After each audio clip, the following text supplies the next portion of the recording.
Ladies and gentlemen, welcome to the Blast R6 Community Cup. This is EU September, and it's a bit of a special cup today, mainly being that we are the only one in September. There are no more cups this month, mainly because we've had obviously the major qualifiers over the last few weeks. So instead, it's actually going to... This is going to be the sole cup for September, which means whoever walks away with the victory today will be walking away with €75 per player. Second place, we're getting €25 per player. So... Of course, it's going to be some tight competition. We've got 8 teams signed up, and we're going to be following Beşiktaş Esports today. They are the only team currently playing in this week's Community Cup that have actually made it through to the Swiss stage of the major qualifiers. 2 entirely separate tournaments, so please don't get too confused. I have covered Beşiktaş a bit on here before, so if you do want to watch them, head on to my YouTube, !socials in the chat, and it will take you to my YouTube channel. You can watch all of the VODs for all 3 weeks of the open qualifiers that I've covered. So it's going to be a good one today, hopefully. We're going to have hopefully some good bit of competition, some good matches. It's all best of ones all afternoon here. So it's going to be an absolute banger. So, we're starting off, kicking things off here on Chalet. It's going to be Kyaiko's party, which I'm hoping I'm saying that right for starters. Haven't seen these guys play before, so it'll be interesting to see how things go here as the final ban of Azami trickles through into the server. So there we are. 4 bans. Nothing...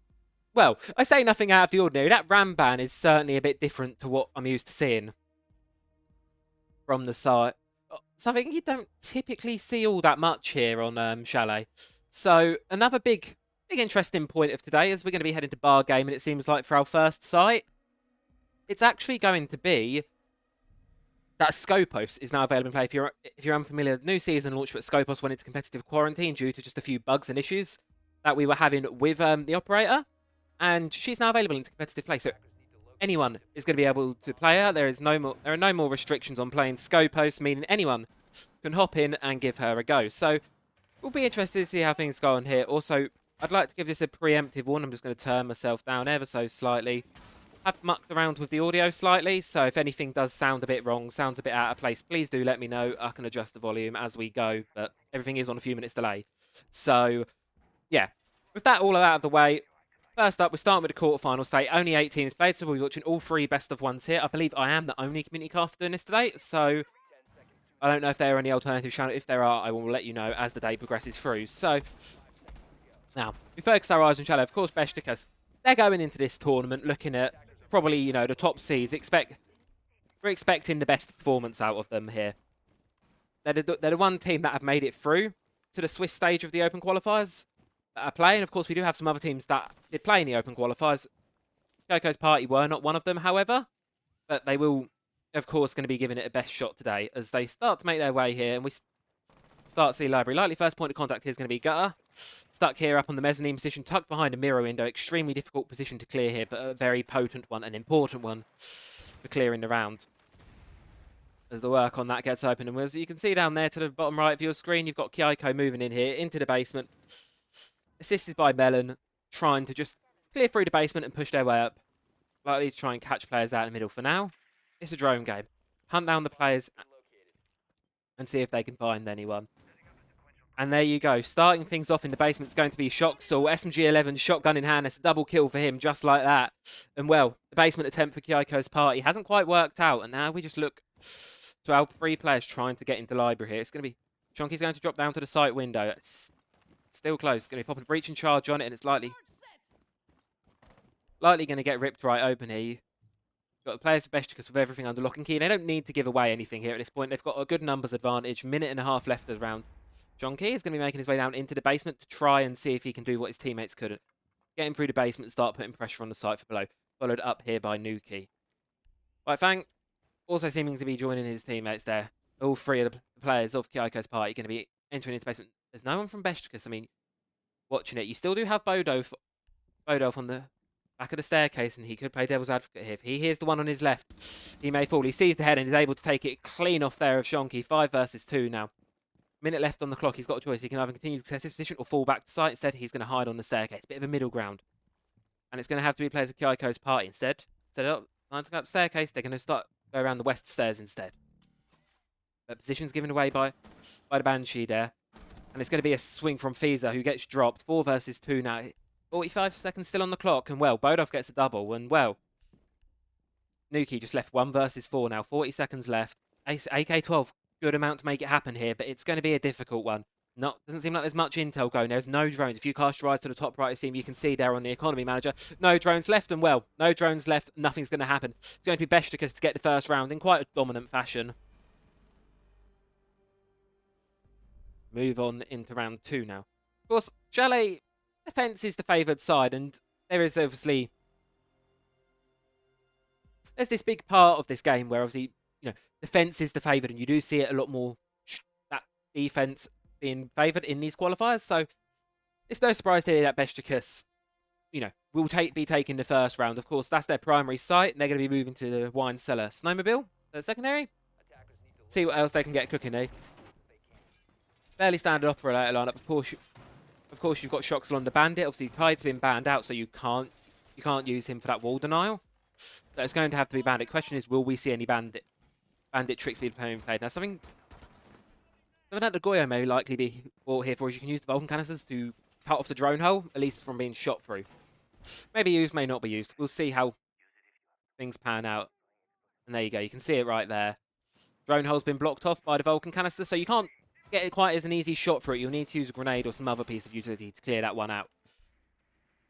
And well, there's Kyaiko's party getting ready to assault this basement. See what approach they decide to take from it. But Beşiktaş spread themselves out all over the map. And this is another thing that's changed recently as well. We haven't seen too much of Solis lately since the nerfs here. You can see Gutter playing her here. Obviously, she's now been nerfed in the way that she can't use the scanner during the preparation phase, and it'll only show electronics in the centre of her field of view. And they've changed the way the overclock works, so you can't actually identify the electronics. So she's definitely been hit quite heavy by the nerf hammer. But for now, it's going to be a bit of a wall game. And Kyaiko's party going to get this wall open. EMP's going to go out. Bit of an early throw on the Selma there, but looks like the rest of the wall might not be able to get out quite yet. It's going to be the 2-barrel of Bodolf. That's going to be the 9 here. And you can see here from the inside, it's going to be, well, this wall ain't getting open anytime soon. That is all the hard breach. That's all the hard breach that Kyaiko's party have there. Gone now. So they're not going to be able to get that one open. It's going to be Melon caught in a bit of a fight up here outside the west stairs. In Kyaiko's party, it's not the greatest start to attack. They've already lost the player. And they're unable to get the front breach open. With no hard breach left, with no breaching charges left, they're going to be very difficult to find a way into sight. They're going to have to adapt. They're going to have to find something else. So, Zed Focus is going to try and clear on this middle floor. It's going to be their 2-brow of Bodov. Gets immediately shut down by White Fang. Good shot there. And it's C4 underneath. Shoxel gets one. Keeping Beşiktaş with the numbers advantage for now. White Fang's still locked outside the building. Melon Pertz is stuck in a bit of a battle on the black stairs. But look, there's a player upstairs. It's the Goyo of Salim. Drops him. Caught in a bit of a pinch there and unable to really get out of it. And for now, it's a battle of this main door. And it's going to be Salim to win it out, leaving White Fang in a 1 versus 4. Doesn't look like this round's going to be going in the favour of Kyaiko's party either, as there's multiple players there. Fiza's is going to be the one to confirm the kill. And Beşiktaş looking as strong and in a form that we're used to seeing for them at this point. Nice shots in chat. Always nice when these players are friendly with each other. I love it. And anyway, kitchen dining for our next. Kitchen dining for our next go at it. Now, something that Castle's making me think of here, if anyone was watching the EU League the other night, that was that amazing play where ITB sent a player out on the run out and then barricaded the window off with a castle to block the counter defuse. If anyone watched that clip, you'd know exactly what I'm talking about. I don't think we're going to see anything quite like that in this game. Well, as of yet, but you never know how this game will progress on. For now, Beşiktaş are 2-0 up. They're looking strong. They're looking quite dominant in this matchup thus far. And I really want to see Kyaiko's party. It's these early rounds that tend to get them.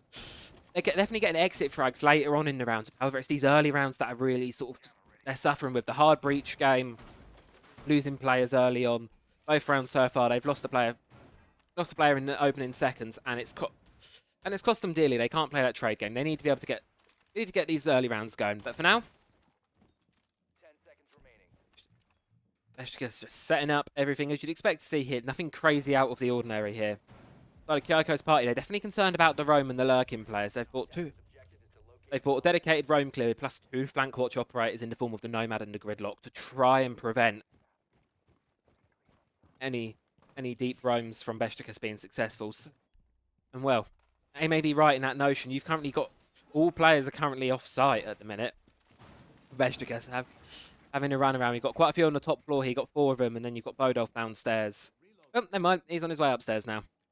So you've got quite a few players dotted around for Beşiktaş. It's definitely going to be a very deep roam to clear for Kyaiko's party, and it looks like Library's going to be the first start. And Shoxel just sees the head of Kyaiko. Melon put falls elsewhere, and well, Kyaiko stuck in a bit of a cross here. Bodolf's taking a lot of fire from the windows. And well, Shoxel double kill for himself. 5 versus 2 now. Beşiktaş continuing to drive these early rounds, and Kyaiko really struggling. A bit of a run out there from Salim. Not quite going to be able to, and it's a team kill with the C4. Oopsie doopsie, do not want that one happening. But it's okay. Beşiktaş still are in a 4 versus 2 advantage here. They're quite happy, and well, Jonky just walks straight into Salim, and it's a 1 versus 4. Nuki locked outside the building, locked outside of Library. Position seems to be known, and well, this round's all but done at this point, and we're only a minute in. Very quick attempt there from Kyaiko, trying to get pressure on, but early on, but it just wasn't quite able to make it happen. And Visa caught looking the one way. Nuki's able to get the kill. 1 versus 3. Seems a bit of a panic. You need to take a breather. It can be very difficult when you've got 3 really good players on the other side. Keep cool and try. It's very difficult to keep you calm and hit all the right things at the right time in here. And you can definitely see the nerves in a bit, the way Nuki's moving. The nerves are seeping in a little bit, but you can't let it get to you. You've got to try and ignore the round count overall and just take it 1 by 1 as Gutter locks the round down. And Beşiktaş continue their dominant streak in this game thus far. And this is the thing, you have to be able to just ignore the round count and just keep on 1 round at a time. You can't look at that and go, right, we're 3-0 down, we're absolutely cooked here. You have to be able to take a pause and go, right, it's not going to be the end of the world. But then the issue is, Beşiktaş, they've completed a site rotation. They've completed it flawlessly. You get to move back to their primary site now. And nope, just last second they change it to master bedroom office. So we're instead going to be going to the top floor for the first time this match. I believe that's all 4 objectives have been played now. Beşiktaş just looking to try different things, and you can tell they're feeling confident in this matchup by the operator lineups. You've got a Boschy ACOG. You've got a Doc with an ACOG likely. Definitely screams confidence here. Beşiktaş. So we'll see how things pan out as this round goes on. A lot of ACOGs on the board here. That's the one thing I'm noting. 4 players with ACOGs plus the SMG11 shotgun combo here on Visa. And well, I think I'd also like to take a look at here is the scoreboard. So far, Beşiktaş, everyone's putting in weight. Everyone is going positive at the minute. We've got players on the board who haven't died yet. Meanwhile, you look to the side of Kyaiko's party, and you've only got 2 players with kills thus far in the lobby. You've got as many kills total as you do players without. It's not looking great, and Gutter here is obviously feeling it. Boschy ACOG spawn peak. Is he going to be successful in it? He might just be. He's just going to hold the angle there. Shoxel playing above, looking at a bit of a distraction for the player. And Jonky drops him. The question is he going to go back onto that Greek? No, he's not. He's going to run away. There's actually an entrance down into the basement here. They've worked their way into the small garage here, Kyaiko's party. And we're having a bit of a heavy execute lineup here. It's going to be Kyaiko's party here with the Blitz, and here comes the Blitz. It's going to be the Vigil and the Doc to play first point of contact here. However, the Blitz is just going to get torn apart there. And this basement rush, it's not worked out there. Beşiktaş has taken the lead for it. And well, Shonky's watching it to see if any players over-aggress. Nice little prone angle, but I don't think Beşiktaş are going to give them anything. Kyaiko's party are locked in the small garage here, and they're really going to struggle to make anything happen of this. And the player on the watch, he turns away at the wrong possible moment. Slim pushing, but he does get shut down by Nuki. And well, Nuki's all that left now. Gutter on a triple kill this round with the Boschy. Make it a quad kill for him. Beşiktaş, I mean, what more can you say? 4-0. They look dominant in this matchup. The confidence is showing in their operator lineups. And even when they're playing confident, a bit looser, it's not costing them anything. Kyaiko's party is still struggling to get opening engagements. And well, that round, it just wasn't quite what you wanted to see from them. They got 2 picks, which is tied up with their most successful rounds thus far, but it's still not going to be enough to get anything over the line. Beşiktaş looking dominant in this matchup. We're heading back to the basement now. Gonna just ignore that bar site. I'm going to be heading back to the basement for the penultimate round of our first half here on Chalet. Attackers need to locate and defuse bombs. Well, the Boschy's being felt. I mean, it's being passed around here. Pass the parcel. But Gut said to Bodolf, here, have my Boschy. Well, the drone's going to be getting taken out. The AFK drones, it seems. Bodolf continues. And that's 4 drones taken out there right off the start. Intel is a big If you've played Siege, you know how big the intel game is. Losing 4 drones like that for very, very little gain. And it's only White Fang that's probably got the inkling that they are in the basement objective. But of course, you're not going to be able to get much more intel than that for now. It's Bodolf going for another spawn peek with a Kyaiko. I'm quite enjoying watching this, to be fair. Love a good bit of Bostiak's. Love a good bit of Bostiak's Locate a bomb and defuse it. action. So let's see if he can get anything cooking. We're just going to continue to watch this here. See if he can do anything. Oh, and it's got her also spawn peek in the front door. Everyone going for a bit of a spawn peek right now. And Bodolf not going to be able to find anything this time round, unfortunately. It's going to be Shonky. Right the front door. Try and push this back. Does he know? But I believe that's Fenrir. These are on the Fenrir. Going to see the run running into Mud Room and well, going to be able to confirm the kill. Gets the down. And there we go. Kill confirmed. Melon's put in the ground so far.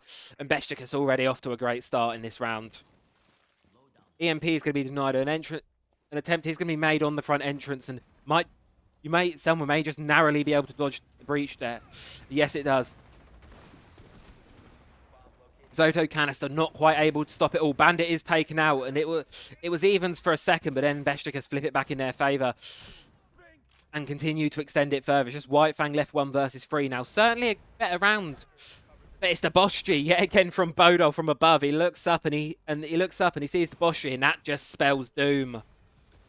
Beautiful shot from Bodolf, and well, 5-0 for Beşiktaş.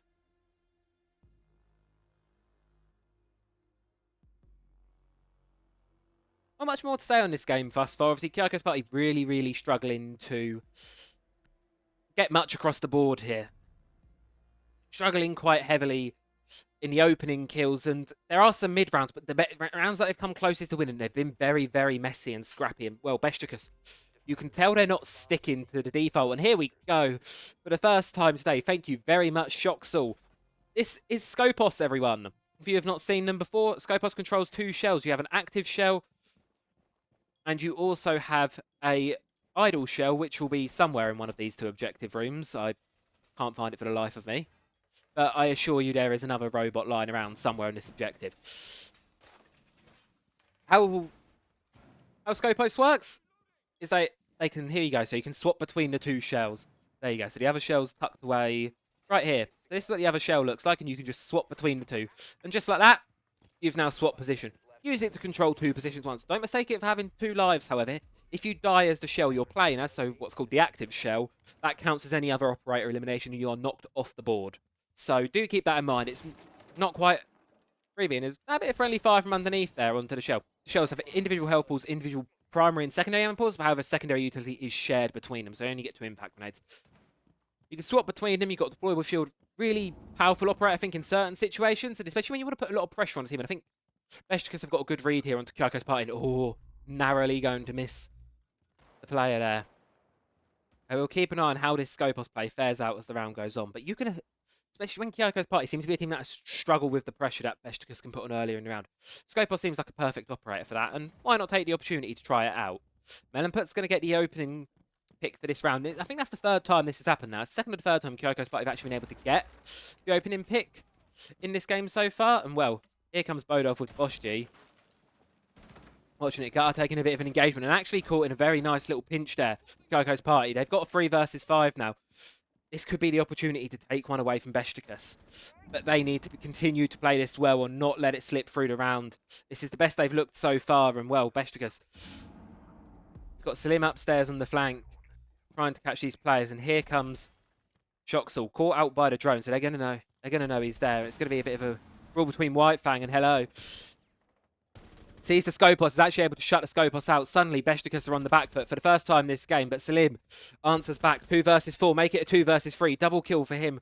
Don't let this slip away, Kyaiko's party. This is the closest you've looked to a round win so far. Nook creeping in through bar. Just up the gaming corridor to see if she can slip through any intel. And it's now a 1 versus 3. Kyaiko on a double for the round. It's just Bodolf and the Boschy that's been ever so strong this game so far, making it a 1 versus 2. No, Kyaiko knows where the player is. Going to go for the drop. As Bodolf gets to confirm, it's 1 versus 2. Surely you can lock down sight now. Jonky's going to be making his way in through the trophy room. And it's going to be Kyaiko from the main area. Shuts down the flank from Bodolf. And, well, Kyaiko's party finally get themselves around on the board at the end of the half. Now, it's 5 versus 1. Kyaiko's party will move on to the stronger side, I feel. Obviously, defense is the favoured side in these kind of things. So you're going to be feeling a bit better going into this. But 5 versus 1, there's still quite a significant gap to be filled here. Beşiktaş, of course, 4 rounds in the lead. Only need 2 more to close out this matchup. And keep in mind, this is a single elimination bracket, so you lose. That is you done for the afternoon. Just 3 best of 3s stand within you and our Community Cup champion for September. So it's a tight game. For now, Kyaiko's party can know they got one. You could see the happiness there at the end in that repeat. They're definitely happy they got one. And, well, it's a bit of a, dare we say, unconventional lineup here for the side of Kyaiko's party. Having a look at the scoreboard here, it's certainly been Kyaiko and Whitefang definitely pulling the heavy punches. Most kills on the board. Each one of them individually has same amount of kills as all the rest of their team combined. On the side of Beşiktaş as well, Bodolf has been on a terror rising streak with that Boschy. Currently top frag in the lobby, 8-2, having an absolutely great performance. But now he swaps onto the Blitz. And I've got a feeling we're going to be seeing a bit of a fast one here from Beşiktaş. I feel we're going to be going for a very, very fast one here on Chalet. Now, it seems like we've got Shoxel and Bodolf going to be heading their way. Top side of the map. Everyone else through the south. See how this one plays out. That is disgusting! Excuse me, Gutter! That was disgusting. Was that a yellow ping or was that just great game sense? And oh, here comes the rush. Everyone's in, and Beşiktaş has a numbers advantage. Not quite going to work out. It's only going to be a cap card trap that confirms out. Kills going back and forth, but Beşiktaş continue to maintain their numbers advantage. Well, ping's given out there. Gutter with a triple kill for this round. Kicked off by a disgusting one tap. Going to be running in sight. Doesn't know about the player behind. Joggy's going to be able to get 1 double kill for this round, but 1 versus 3 tucked in sight. I don't know if he's going to be able to make much happen here. Player on his left, player on his right. What's he going to be able to do in the pinch? Absolutely nothing. Beşiktaş close out the first round of their attacking half. Just like that. I mean, what was that shot from Gutter early on? Like, excuse me, that was absolutely disgusting. Beşiktaş get themselves onto that point. Ouch. That was absolutely brutal. Anyway, Kyaiko's party going to be giving the Masters defense yet another go. 1 last shot, and they have to pull off 5 flawless rounds here. They can't drop a single round. They drop a round at this point, it is game over for this afternoon. Beşiktaş looking primed and ready to move on to the semi-finals of our Community Cup. Well, Jonky's definitely picking out the vigil, but it's not going to be on the Boschy.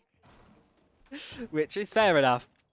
Of course, the K1A or the Kia, as I like to call it, it's a great pick. However, it's not quite going to be perfect for now. Kyaiko's party have got a lot to do and a lot to move up on. It's been a good attempt from them so far. They've definitely gotten close to getting some rounds, and this definitely reeks of a. I feel like they would be a newer sort of stack thing. I don't think they.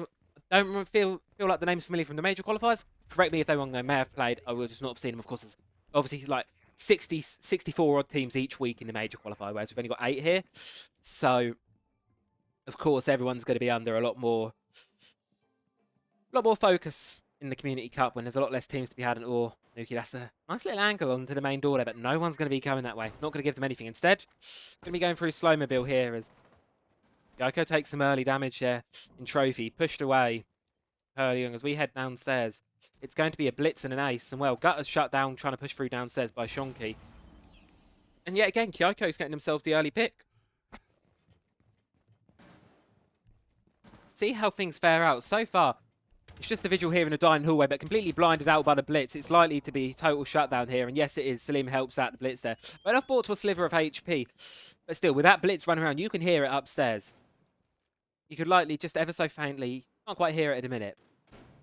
But trust me, you hear that when that blitz is coming for you, you hear it. You know it's coming. Fiza's going to get one. Kyaiko's going to trade it back. 3 versus 3. It's down to Nuki to hold on. These players are pushing up library stairs. Does he know? Now he does. Position and intel's been given away, but it's actually going to be Ephemeridge. Red Mine. Blind up Bodolf.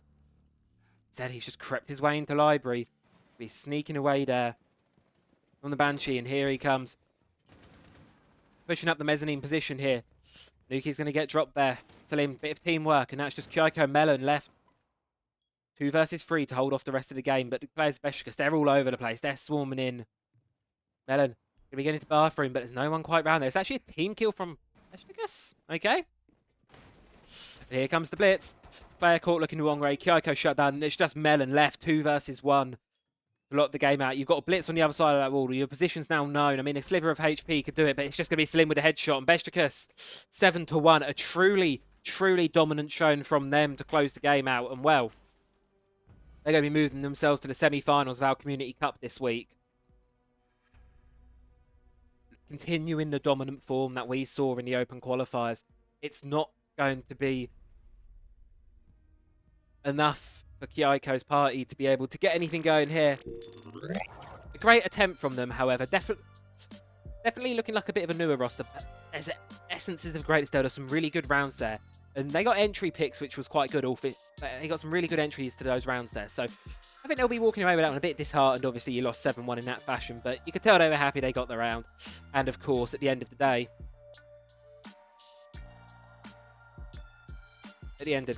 you're going up against one of the best in these Community Cups. One of the teams that are primed looking to win it if you look at all the teams that are playing today. So hopefully Kyaiko's party don't go away too disheartened, and hopefully we'll be seeing more of them soon. For now, going to be following Beşiktaş into their next game. I don't believe the other game has concluded yet. It will either be Nord & Co or Vogel Esports as the next contenders. So keep an eye on the chat. I'll keep you all updated. Don't go anywhere. We'll be back ever so shortly. Be back in a sec.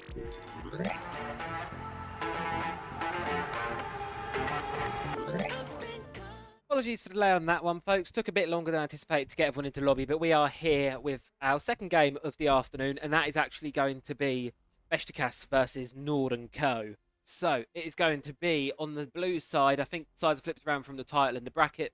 It is going to be Nord & Co. on the blue side, and Beşiktaş on the orange. So I'll see where the bands fall in here. As you can see, everyone ready, happy. Great game, of course. I believe these two have faced off before, and it's going to be a Monty ban to kick things off here. Monty being taken off the board by Beşiktaş early on.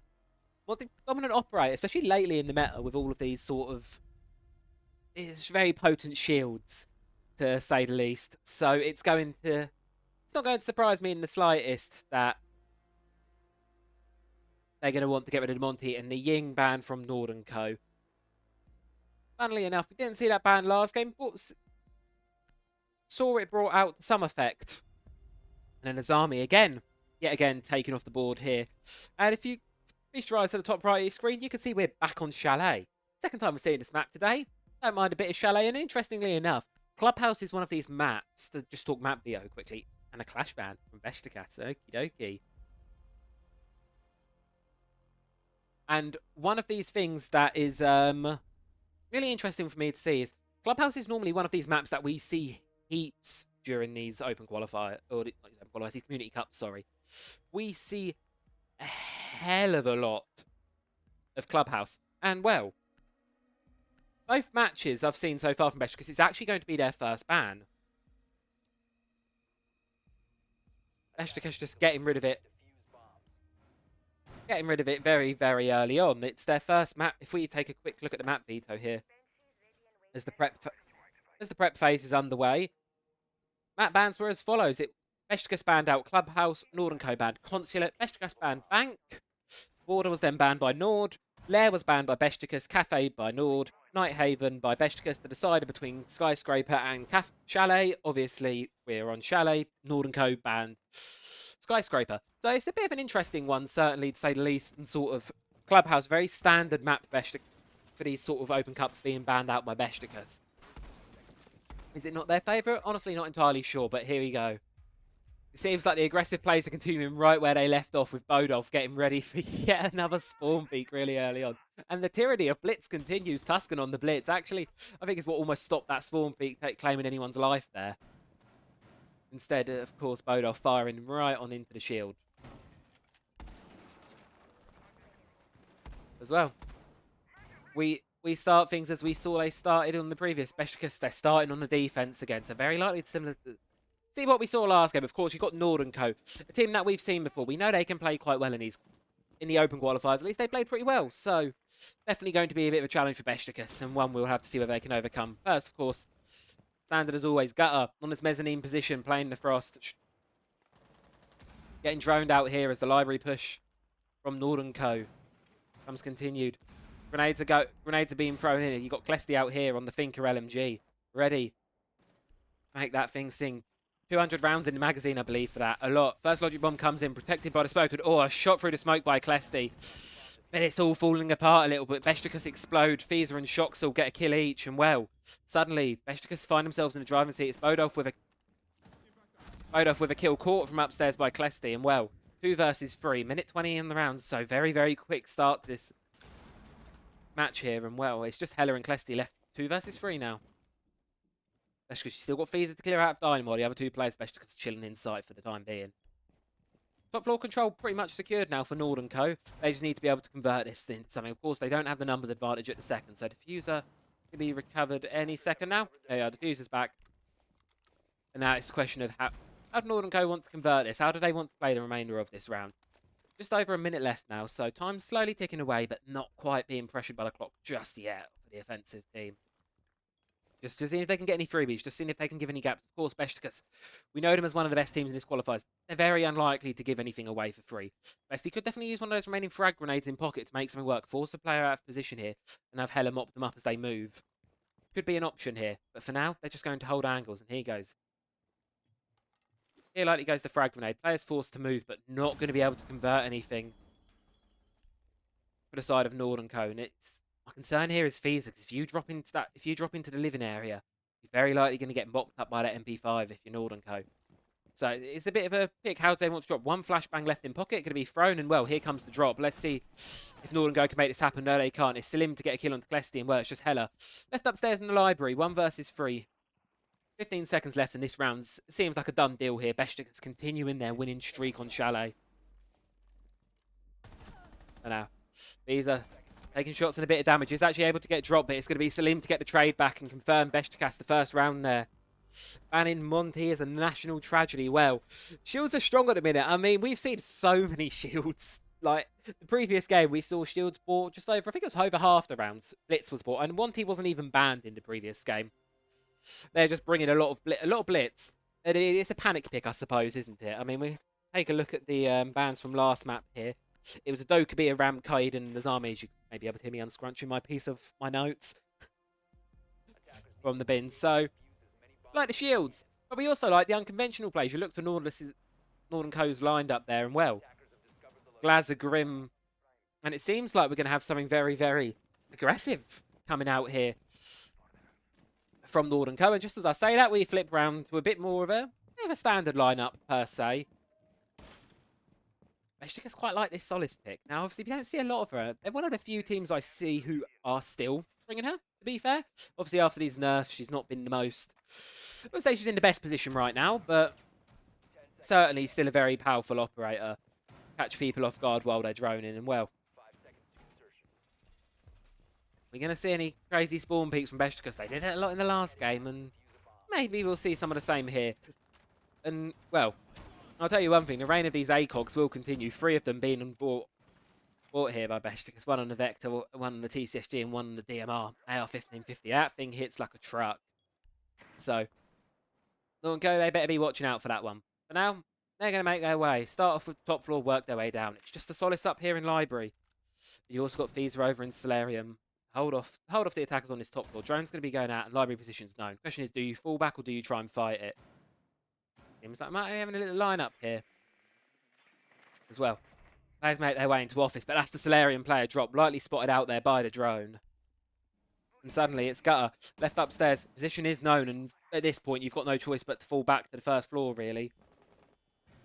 Gutter reinforcing Selim, who's currently holding down a position in dining.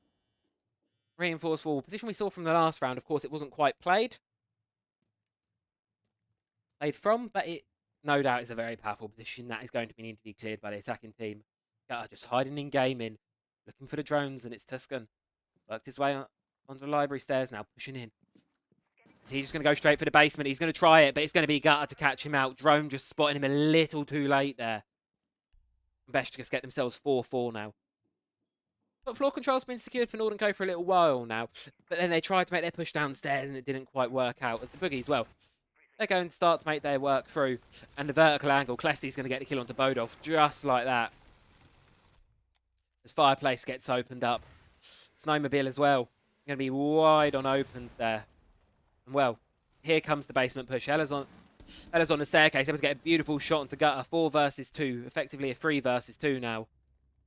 As well, you still got Slim upstairs, who can definitely cause some chaos in this round, but he has to hold on with his life. He's not going to be able to rely on his teammates anymore as Shoxall falls. He's left 1 versus 3. Vector ACOG, though, really strong weapon, could make it happen, but no, going to get caught out by the DMR of Nord-S and Nordenco. Get around on the board. And it's good to see them finally getting something going early on here. There's this big issue sort of last game where Kyaiko's party weren't able to get anything going until right at the end of the attacking off. You can't let Beşiktaş get away with things early on. Need to be challenging them from the get-go, and that's exactly what Nordenco seem to be doing. Good start to their basement defense, and they're going to be going back up. Well, this time they're going to be going back up to Master. Of course, this site worked out quite favourable for Beşiktaş last time, so we'll see if it fares again. And seems like somewhat of a similar strat before, except minus the absurdities that were occurring on the Vigil Boss G, if you were there for watching that one. So, for the time being, Beşiktaş is looking to set everything up. And well, it seems like what Nordenco were doing last round. They thought Beşiktaş would go that sort of wild operator lineup. We saw them switch off of, obviously. Seemed that it was something Nordenco wanted to do on the top floor. But they obviously weren't able to do it on the top floor because Beşiktaş were instead defending the basement. So we're going to be seeing it this time. Seems like quite execute heavy. I want to see what Nord-S can get going on this Glaz. I want to see if they're able to get anything crazy going. I don't think we got any crazy spawn peaks coming out from Beşiktaş. No. Instead opting to stay inside and play a bit safer. Obviously, reinforcements in the site continuing. There are players on the extended presence. For now, downstairs, it's just Fiza. And they're lonesome down in this dining position. Going to need to be cleared out at some point. You've got a dread mine there on the trophy vaulting. Definitely a decently defendable position. But for now, Shoxall playing close on these trophy stairs. Here on Solarium, just to see if he can catch anything. Grim's out there. C4's going to be set, but it's not going to be able to catch anything. Fortunately, Shoxall's going to get pinged out by the Caron hives there, and it's just Gutter watching to see if there's any players from Nordenco behind. Fortunately, we get the observer buff, and we can tell there's not one. Of course, Nord-S working their way up onto K9 here on the balcony. And for now, it's just to see what Nordenco can get going. They're definitely able to lock off these players. Gutter seems a bit trapped here in Library. He'll make a way happen to get back onto the objective. Get back supporting teammates. He's just playing downstairs on the big window, though. Likely to be able. Frag Grenade's going to be going in. Boldov's going to take some damage, but not quite going to be able to confirm anything just yet. Glaz, of course, fighting tooth and nail here on office. Able to slip into the objective very quickly and take out a camera. But very quickly traded back. Beşiktaş steaming ahead in this round. 3 versus 3. And well, as the Claymore catches Fiza, and suddenly, where Beşiktaş had a giant advantage, it's now equalised again. 3 versus 3. Shoxall still being challenged on this Solarium angle. And they know one's out there. And the other one, Tails from the bottom, still stuck outside the building here. Of course, Diffuser's cold in K9. Need to make something happen with it. 1 minute left on the clock for Nordenco. Get something going here. And Shoxall's able to just sneak their way back into the objectives. Hella. Position given away by the Dreadmine, trying to creep up west stairs. Instead, going to have to back off and likely going to be going up the main stairs instead. That's likely to be Slim, who's going to have to challenge that later on into the round. Tails from the bottom, well, still outside, but 50 seconds left. Time's ticking away. You need to start getting in the building here. I feel like we're going to have a bit of a join up here from Nordenco. They're going to be double stacking it, getting in there together. Seems like the push is going to be coming from K9, or at least they're going to be swinging in there quickly to get the diffuser back. They do know. Oh, I thought they had the yellow ping on Salim's position, but he's actually managed to relocate. Do they know about his position? No, they're just pinging it. They're just cold pinging a long gone position at this point. I don't know if they know that Slim's actually managed to rotate his way back into Library. Ping's gone on to the one pushing up the mezzanine stairs, and well, Slim's stuck in a bit of a difficult position here, but likely nothing totally unwinnable. And here it goes. Shoxall's able to drop Tails from the bottom. Salim just watching this angle. Bong. Gunfight going back and forth here. It's just hella left. 1 versus 3. Time's not on his favour, and he is not going to be able to close out the round. Beşiktaş get themselves the 3rd round here. Operators, you are out of time. Get themselves 2-1 as the first full site rotation. So now, of course, well, Beşiktaş are going to have the opportunity to go back to kitchen. I can't read my own handwriting. Was it bar or was it kitchen? We'll see. Either way, they're heading back into kitchen now. And that was not actually kitchen, but they haven't played yet. So Beşiktaş, one thing I like about them showing, and they've shown this both games thus far, is they're really, really strong on all objectives on this map. I mean, Chalet is definitely one of it's a very defender, strength map. We see defenders prevailing quite a lot on it in these open European tournaments. However, one thing is, when you hit it, Beşiktaş, of course, they're playing all 4 sites. They did it last game, and I thought, was it just a confidence thing? Because they were very ahead up? Well, no, it seems like we're going to have a close game here, and Beşiktaş is still extending up to all 4 site rotation, which shows they're obviously practicing this map, and obviously they're probably quite happy to be playing Chalet for a 2nd time today. So, definitely shows a lot of strength on this map. And Chalet, maybe something opponents may want to ban against them in the future. But, of course, for now, it's going to be the map we're going to be facing on today. Of course, it's best of 1 territory. This is the only map that is going to be played thus far in this matchup. One of these teams will make it onto today's grand final. An opportunity to secure themselves at the top of our September Cup leaderboard. Because, of course, do remember there is only 1 cup September. Due to the major open qualifiers, there won't be too many cups. And this will be the only one played in September. So whoever wins this today takes all the brownies home. For now. But if you're going to win it, you have to get to the grand final. And currently standing in these teams' way is the opposing side. They just have to beat them in this best of 1. 7 rounds is all it's going to take to propel them into that grand final. And well, a beautiful shot from Fiza onto Nordes, shutting them out the round early on. Knows about the one on back stairs. They continue to challenge it with that C1. Does a lot of damage there onto Tuscan. Logic Bomb's going to be going out. Of course, Dokubi's now an operator like Legion, where there's a flank. And as I was saying, Dokubi's an operator like Legion. She didn't have that 2nd call in her back pocket yet. Sure, she used the 1st one, but she was never actually able to get any usage out of that 2nd one. And Nordenco, well, Jesse's got their way into bar, but for now they're sort of locked out the building for the time being. They're able to get their way onto K9, onto the office balcony. And it's likely going to be Fiza to challenge. And that's it. Last 2 players are Nordenco, locked outside the building. Beşiktaş here. Got 5 players still up on the board. Fiza continuing to challenge, show confidence. I mean, the C1's not the best gun in the game, but if you're playing with confidence, you can sometimes rattle your opponent. Brought down to 6 health, and wisely so. Going to fall back a little bit. Frag Grenade's going to force them off the deployable shield for the time being.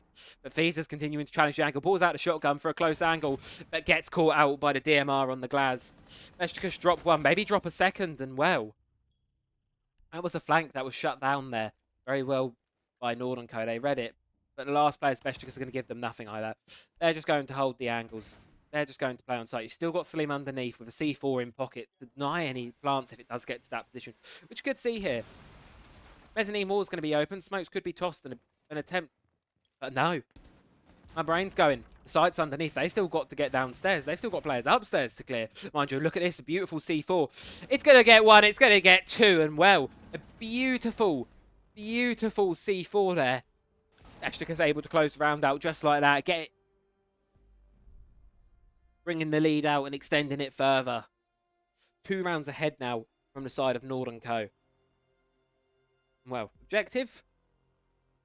Beşiktaş seem they want to move back to the bar. For Nordenco, well, they've been some good attacks so far. They've definitely been a lot more successful than we saw in the previous match. However, again, rounds aren't getting quite over the line. Of course, you watch the scoreboard, and it's going to be Salim top fragging this time, 7-1. Currently 7-1 here, playing the mirror. Beautiful, beautiful work coming out from them. And well, Nordenco, we'll see what they can do. The one objective they have won so far was actually bar. It was actually this bar gaming objective. So this was the side they've won thus far. So they're obviously going to be looking to repeat their success they had in it the previous time. Somewhat similar lineup to what we saw before, except this time Tuscan's going to be going on to the Blitz. Interesting one now. One thing you just saw there was a bit of an interesting one. You've obviously got the Scopus playing in library, and likely this other one here is going to remain positioned here on the top of the library stairs. Of course, it acts as a deployable shield and the bulletproof camera for the team. A really great piece of utility. Going to be protected by the mute jammer as well from any Spectrum Flores drones. Now, it'd be interesting to see if Scopus is going to be playing him more, but no less. Shuts down an early spawn peek from Salim. He was obviously feeling quite confident, but maybe not the right time to do it. Shut down early on. And here comes. Want to see something from this Scopus here. But it's Bodov getting picked down elsewhere. And, well, Northern Co. And like I said, they had success on this site last time, and they're really looking to repeat that. I haven't even barely got in the building yet, and Beşiktaş are already 2 players down. There's a blitz behind, and, well, it's going to be a position. And now this is what I like from Gutter. He's playing himself on the mezzanine. However, you've got the additional... You've got the idle shell tucked on the what we call the suicide position. He's going to get caught out by the Capital Fire Shock. So gets the C4 elsewhere. So and that's the issue as well with Scopus. Now the second cell has been destroyed. She's essentially just a recruit. With 1 piece of utility. But Shoxel keeps Beşiktaş in the round. 2 kills for himself so far in the round. And, well, looking to get a flank here on Library. He's able to get one onto Klesti. And, well, it's just Tails from the bottom. Locked outside of Library. Diffuser is in hand. But a lot to do. Suddenly, what looked like such a good start to the round from Northern Co. It's just fallen away from them slightly. Player on his left, player on his right. He's able to get Fiza and would be very, very lucky if he's able to get Shoxel here. Now, suddenly, it's a 1 versus 1. Both on a sliver of HP. Impact Grenade could do it. It's not quite going to. Tails from the bottom, just chilling upstairs now. Gutter's just got to sneak upstairs. But as you can probably hear, footsteps of this robot are loud. I don't know if they're actually audibly louder, but they definitely have a different sound cue to them. And no, Tails from the bottom isn't going to hear Gutter. Beşiktaş get away, and now they've got a 3-1 lead and starting to build a bit of a lead here on Chalet as we move on to the final round of this defensive half.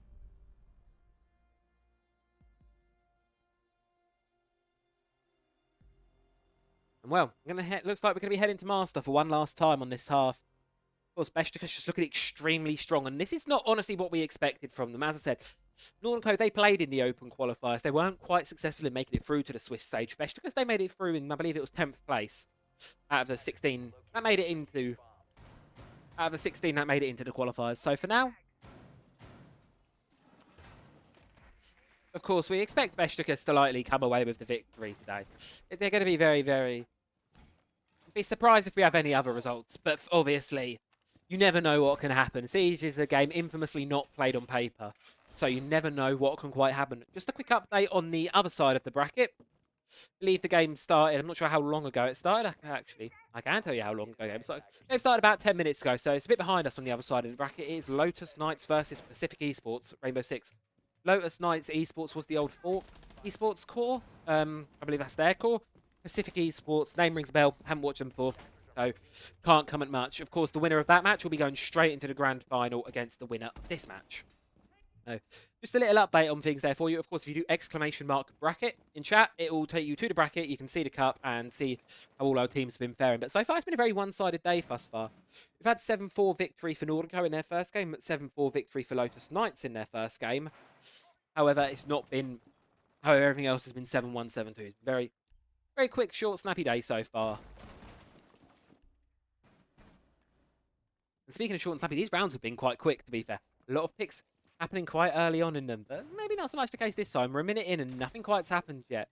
Well, they're just trying to work their way into library and all. Bessie's gotten into bar, able to clear the player from underneath, and going to actually have to force the player off the mirror window. And, well, it's going to be Gutter running for his life back to the objective. Salim holding off that library position is long gone now. Hackers likely be able to quickly work their way into that one. Terror drone still making work. Prestige position likely downstairs is likely known in bar. They do have the yellow ping onto the Fenrir of Fiza, but and he's going to lose the gunfight. Northern Co looking strong. 5 versus 3 now. It was able to... It did slip out of their hands to 5 versus 3 last time. Northern Co just need to slow down, play this properly, and make sure no one can flank. Don't know whether Shoxel's position is known or not. Managed to creep his way up. Fireplace stairs, and no. Not caught looking at the one above him. A double kill for Nordes in the round, and Gutter's just left 1 versus 5. Position will likely be known here. Definitely known now. Rotero Drone's going to do it. And a flawless round to close out the half. Northern Co get themselves a second one on the board. And that is, well, a bit closer to what I think you'd expect to see we're sort of an attacking side here on Chalet. 2-4 split isn't the worst thing in the world. Isn't the worst thing as Northern Co now flip onto their defense. Going to be starting things off in Master. Of course, the site we have just seen. Not going to be opting to bring the mirror this time round. Instead, going to be in a slightly different lineup for things. Well, Beşiktaş, here comes Bodolf on the Deimos. Not opting to bring out the shields just yet. Of course, Bodolf played quite a few of those in the last game. Instead, going on to the Deimos. And it's a great operator to be able to get any roamers dealt with. Come across the roamer? If you come across the road, as long as you've identified them, you can mark them. Of course, the mute will act as a bit of a direct counter to that. And as you can see, tails from the bottom. Going to be setting up jammers all over the place just to make sure. Backspace 1, 2, 3. Do I think Skopos will get a near buff in the near future? Obviously, sorry, 4-minute delay. There is a delay on the street. I think Skopos needs something else to be competitive. She's definitely strong, but I think she's quite situational in terms of... And she's always going to be a situation... Regardless of what you do with Skopos' kit, I think she's going to be a very situational operator. In my opinion, just giving her a second primary or perhaps a stronger secondary choice could really elevate things. Even if it's just a shotgun choice. Have as an alternate primary. I don't think she needs a massive buff because I feel like she's one of these operators that'll be a very fine line between too weak and too strong. I feel like there's a very fine line with her. However, I definitely think giving her a shotgun or an alternative to the assault rifle could definitely help out slightly. But it's very early days for her yet. She's not been too successful so far. Beşiktaş has bought her a few times. It's not really been too impactful either time round. So we'll see how things fare with her. Obviously, it's still very early days. Teams are still figuring her out. And, you know, as obviously Tier 1 continues to evolve, that's where we'll likely see the evolution come and it will slowly trickle its way down into these open qualifiers and then eventually trickle its way down into your sort of ranked and casual lobbies. Because that just tends to be how things will work in this game. But so, mixed bag. I think she needs something, but I'm not the expert on what, to be honest. And well, Klesti stuck in master bedroom, back on the game at hand now, of course. Deployable shield's been taken out by that Zofia, but a beautiful shot onto Fiza gets Northern Co, the opening pick for this round. And well, forced to fall back now, and it's the second pick for Klesti on the Frost. Beautiful work with 9mm C1. But it's finally shut down by Shoxel. Immediately traded back by Tuscan, keeping Northern Co in the numbers advantage for this situation. Shoxel is able to get one unanswered backwards. But do they know about tails from the bottom underneath? Is he going to opt to flank up these solarium stairs, or is he going to hide for the time being? For now, Shoxel's making his way into bathroom. That's the player. No. Oh, he's going to walk into a frost mat. Oh, no. Tuscan's able to confirm the kill. It's just Salim left on a sliver of HP, left on his own, and left with some bullets in him from Tuscan. Just like that, Beşiktaş lose the round. And, well, Northern Co. Great start to their defense here on Chalet.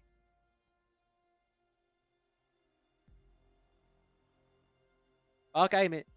Back to bar gaming now for the defense. Obviously, this site has been successful. I liked sort of the idea of what I saw earlier from Beşiktaş of having the Skopos in that sort of what I call the suicide position up top, tucked in library. Of course, it is very easy to clear it out, and obviously if the opposing side do bring a capital, do bring anything to clear it, it won't be able to be gotten rid of. I did like that, to be fair, but I feel like you might need to have a bit more utility to protect it and keep it hidden.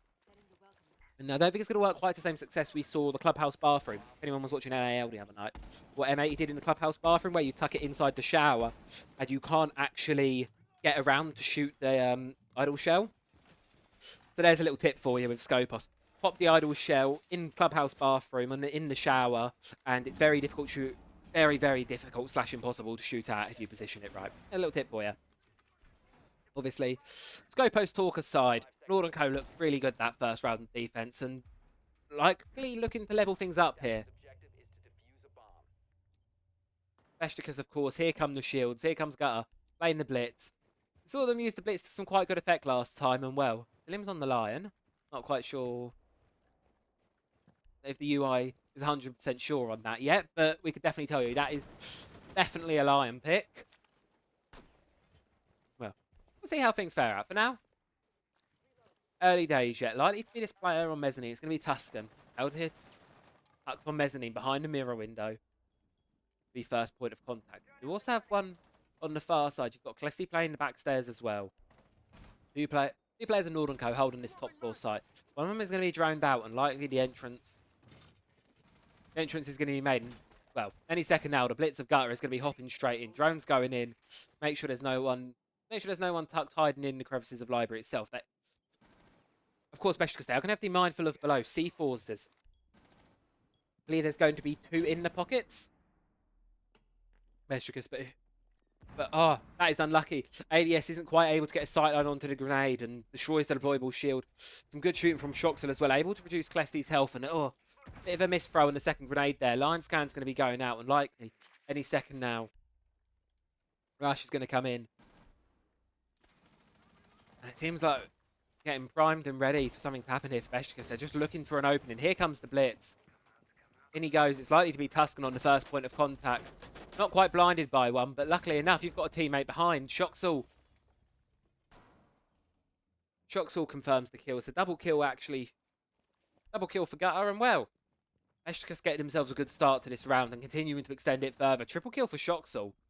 He's creeping his way down the Library stairs. 1 versus 5 now. Fiza denies the ace there, but a beautifully done, flawless round there from Beşiktaş. And they're saying we may be on the less favoured side, but we're still in this game. We're still going to be competing, and we're still going to be pushing you.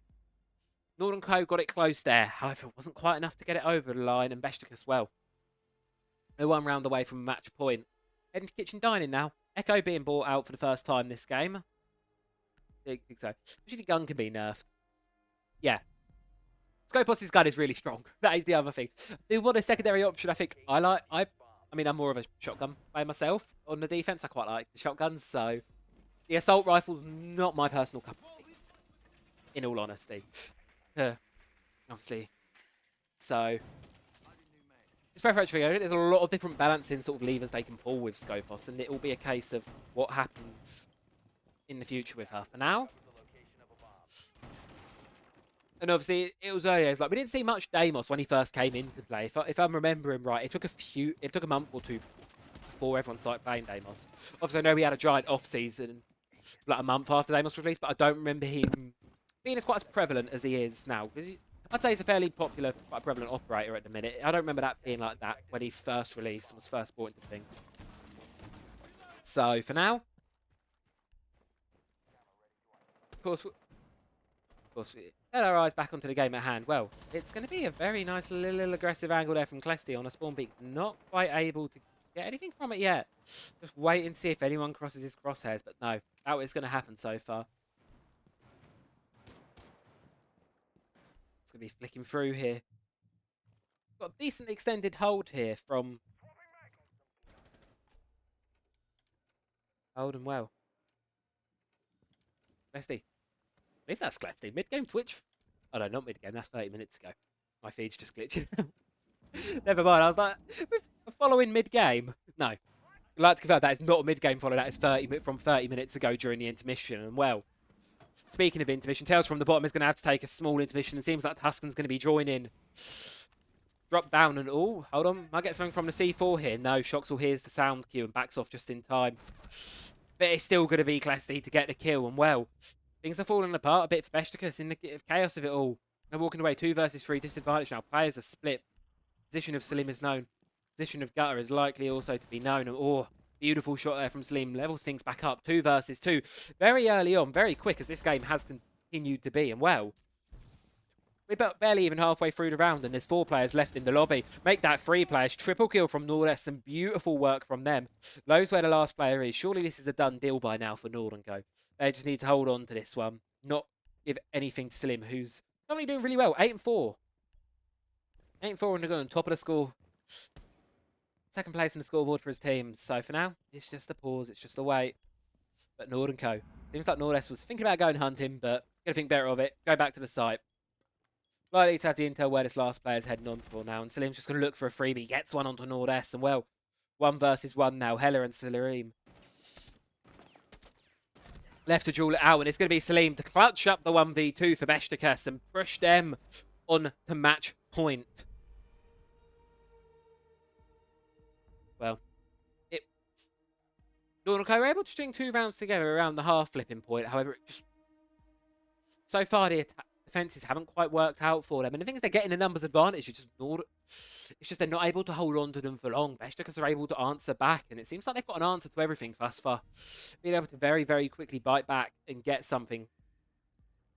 Attackers need to locate and defuse as many bombs as they can. And well, we're heading to the basement now. This is going to be the first time Nord and Co.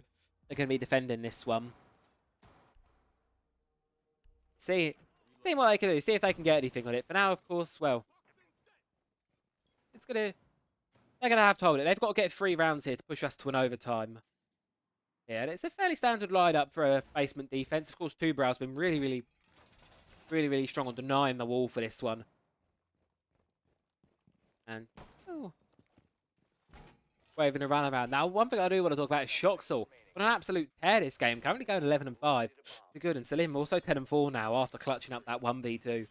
Really great stuff from them, and well, Beşiktaş continuing to look in good form, and it's not looking bad across Nord and Co either. Klesti having a brilliant game, going 9-8, and everyone else from sort of Nord and Co really sort of pulling their weight. Nord S and Hella also quite nice hit, nice high kill counts.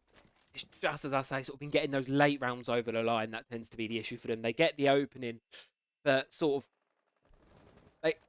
they struggle to get that line. They get the opening. They cut the round wide open for the taking, but then they've got such an opening. They just seem to struggle to know what to do with the rest of the round, know what to do with a numbers advantage. And we've seen it a few times this game where it's just sort of slipped away from them in the dying seconds of a round. And well, Beşiktaş they start to make their way through, working up on the top floor. Visa on this Ash. Going to be going here straight into office. Quick check if it's clear. Likely going to know, yes, it is. Drone's going to be going in now. There's no one immediately to contest office, however. Tuscan is up on mezzanine. And we also have Klesti playing Solarium. These are going to be the players on the top floor that are likely going to be the challenging on Pisa. We also have the Ace playing on Solarium, which, you know, you've got to work your way top down here. These are going to be blinded and have to stall for a second, just while the effects of the FNAT mine wear off. Klesti's taken some damage, but is able to win the fight onto Shoxall over by Solarium. And Fisa really needs to win this. As you know, the players on backstairs, he's going to see the goo mine go, so likely knows there's a player there now. He's just going to wait for the ACOG. Wait to see. Fisa holding it in Tuscan. Thinking better of it. Going to fall back for now. And looks like going to be making a full rotation back down to site. Second floor secured now. Beşiktaş. And a four apiece on the man count with all 4 players of Nord and Co being forced down to site. Effective roam clear. Minute 15 left on the clock. And Selma's continuing to chip away at the site. Of course, next issue is going to be these castle barricades here. They are very difficult. They'll be very difficult to move. Rodolf has a frag grenade in pocket, and that is likely to detonate it. There we go. Castle barricade is gone. It's going to be Klesti to hold the position, but taken clean out of this game by Salim. Traded back by Hella. 3 versus 3. 40 seconds left. Still plenty of time for Beşiktaş to try and execute.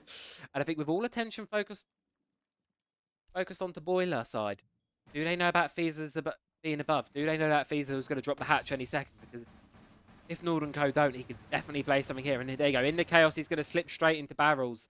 Pushes through. Uncontested position likely unknown at this point. Kit's going to be going down. C4's going to be ripped.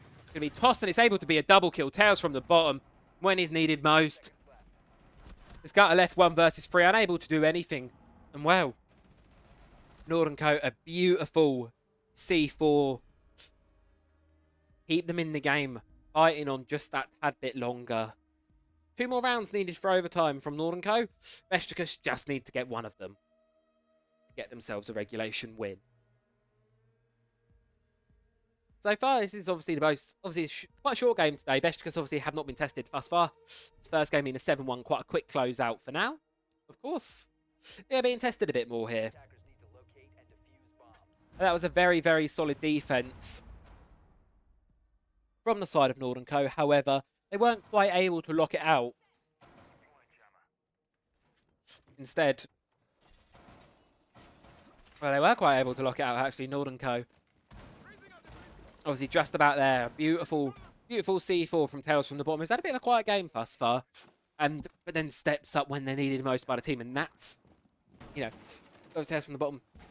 Typically playing, you know, mute, sort of, slightly, I suppose, more support operated roles. So you're not always going to be top fragged and top fragging. So it's good to see the C4s being kept in pocket to great use. Did almost see a plant though. We've not actually had any plants go down today. So that would have been a first for the day, but obviously fate was not meant to be. They do know about the one spawn peeking, so I've got a feeling. Just tails from the bottom there. Was actually going for was that a spawn peek with the SMG-11? Possibly. Instead, opting to run away. Quite a few players upstairs from Northern Co. Of course, that is where the site is, but also a few have been able to extend their way downstairs. And here comes the Deimos. Saw him bought earlier in the half, not brought to too much effectiveness. And it seems like we're going to have a bit of an early entrance here into the bottom garage. You can see Gutter here. His way into small garage, moving his way through boiler. Basement is, of course, clear of any Northern Co players. Overall, top stairs are on the first floor. Goes from the bottom, making some angles onto the big window in bedroom. Now it's just a bit of a pause. Now about the Fenrir playing in National S, going to be playing in dining. Unlikely going to be very, very, very quickly hunted by the buck. You can also see the Deimos outside. Deathmark's going to be tracked. Here comes the Fenrir. You've got a buck. And what here, I like this play here from Beşiktaş. You're going to have the Deimos pushing him from one angle. Gutter going to be pushing up West Main stairs separately to the Deimos, just so ping, of course, isn't given away. Of course, damage is going to be done. North S is going to be successful, and Bodov actually gets tagged. I believe that's from a vertical angle upstairs. But Beşiktaş quickly run into the aid. But it's not going to be enough. North S gets the kill, and Beşiktaş left 2 versus 4. Really good strategy and a good attempt there with the Deimos, however, just not able to watch the vertical angles sufficiently, not able to clear it, and well, it was a very scrappy one. On the positive sides, it looks like there's a good possibility Bodov's going to be able to get revived here, so at least they'll be playing the Remainers round in the full 3 versus 4. But look at it, 2 players on low HP, Shoxel and Bodov low HP, and the one player that you did have on 100, he's been shut down by Hella, and well, it's not looking great thus far. Beşiktaş, Northern Co looking in the driving seat for this round. 4 versus 2. Said earlier they were struggling to close out late rounds. They did a really, really good late round play last time. And were able to make the same thing happen this round, it may seem. Hella's able to get a double kill. It's just Bodolf and Shoxel. Positions are going to be known. Deathmark's going to be called off. But obviously, trying to attempt that, Deimos will give Bodolf's position away. They're going to know he's below. They're going to know he's in kitchen. And there's Northern Co just opting to hold slow. And this could be a good opportunity for Beşiktaş to have a pause. I don't think they're going to quite take the opportunity. Instead, Bodolf's going to be pushing up the trophy stairs. One's above. Maybe don't quite know about the one below. Klesty having a bit of a scrap. And I don't think Bodolf's going to be able to get much done here. Maybe go for some exit frags. Not quite able to get any. Hella gets it. And well, Northern Co, they pushed themselves 1 round away from overtime. They need 1 more round to get this over the board. For Beşiktaş, they want to get this done in regulation. They don't want to go to overtime. They want to shut it. Wasn't in this lobby when it was created, so I don't quite know the starting sides for overtime. So, Beşiktaş. Actually, it's not going to be Beşiktaş. It's actually going to be Northern Co opting to take a tactical timeout. Here. Likely just to pause, have a bit of a think. Have a bit of a discussion between them. Sort of see what do they want to bring to this final round of regulation to ensure they can push it to overtime. Of course, it's a single elimination bracket. You lose here, you're done and dusted. You lose this next round, you are done and dusted for the day. Cannot overstate that enough. Not a lot of opportunity, not a lot of wiggle room for failure here in the Community Cup. Single elimination bracket. So for Northern Co, they really need to win this round. They need to get this over the line, get this into overtime. Beşiktaş, of course. They'll also be able to use this time to have a sit down discussion with them. Have a chat with their coach if they've got one. And just see what they can get cooking. 45 seconds gone just like that. It does not feel like a long one in these timeouts. It honestly goes by really, really quickly. Not a lot of time to sit and have a discussion. But obviously, Northern Co, they're opting to go to bar. It's currently 1-for-1 in this matchup. Beşiktaş have won it once, Northern Co have won it once. So, not particularly favouring one or the other, and that's probably likely why the timeout was taken. All sites have been played by Northern Co. So far, they're really successful one. Master has obviously been the most successful one by far. 2 for 2 on it currently for Northern Co. However, obviously, they've just won it. They can't play it again for this half. Of course, you take a look at the scoreboard here. Beşiktaş 1 round away. Well, 1 round away from a win or 1 round away from overtime, depending on how you look at things. It's getting close here, and well, Beşiktaş locking their operator lineup. Nothing too crazy out of the ordinary. Very frag-heavy lineup, but then when it's the bar game, and this is often quite a thing you quite often see. A lot of ranged utility in the form of the Zofia and the Ash. Try and get rid of any deployable shields being played. Mirrors, obviously, the Ash charges are burrowing, which means when you fire the charge, it burrows into a service, so it can take out mirror windows from afar. It can be quite a useful thing. If you don't want to be bringing the Twitch, you want to go for in my opinion, a better gun instead on the R4C. That might be a hot take. I'd rather the R4C to the F2. I think a lot of people would. Now, obviously, R4C can be quite hard to control, and I'm not the greatest player. Might see a really disgusting shot from Salim, of course.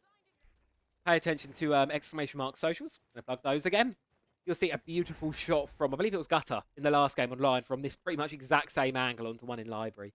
So, thought we might see something similar there. Doesn't seem like that's quite going to be the case. And, well, Beşiktaş on the precipice of overtime, looking to avoid having to go those extra minimum of 2 rounds. Seems like the one in Masters position is known. Seems like the one just tucked in right there. It's going to be Klesti. Seems like his position is known. His time may be numbered. Of course, it's going to be Beşiktaş. It's quite slow. Start things off. We're halfway through the round now. No, not had an entry yet. Gutter's waiting outside, ready to go. Here it goes. But stopped by a castle barricade. That's going to be quite an immediate problem. Ash Charger is going to be able to get rid of it. Zofia is going to get rid of it. And here come Beşiktaş straight into sight. One in stock. It's going to be the Warden. Going to be a duel between these two. Blitz is going to be coming out on top, as we see so much in the current meta. Well, Blitz has got control of stock. Beşiktaş are currently in the numbers advantage. As things come to a standstill yet again. Ella in dining. And still these vertical angles for Nord and Co to play. And that's going to be a massive issue here, I feel, for Beşiktaş. Nordes able to rotate back down to the outside of sight, running in there, but that may have been a mistake. Tuscan gets shut down. Of course, you need to get this sight. No more C4s in pocket for Nordes. Hella does have one. If you do hear the diffuser, maybe able to get it, and it's Hella. C4, we saw an awesome C4 earlier on. Able to get it. Hella gets one with it, but not the second. One player on left, one player in front. Hella, tight position. Both players of Beşiktaş rotating in front. 2 versus 1 to close out the game now, and they're going to be able to do it. Shut it down before we get into overtime. 7-5 victory here at Chalet, pushed to their limits, but it wasn't quite enough from Nord and Co to secure the victory on the day. A great effort from them, however, not enough, unfortunately. Beşiktaş going to be making their way into the grand final. The other game has not quite concluded just yet, so we will be back ever so shortly when it does. Won't be long. Hopefully, be a bit quicker this time. Take care. See you all in a second.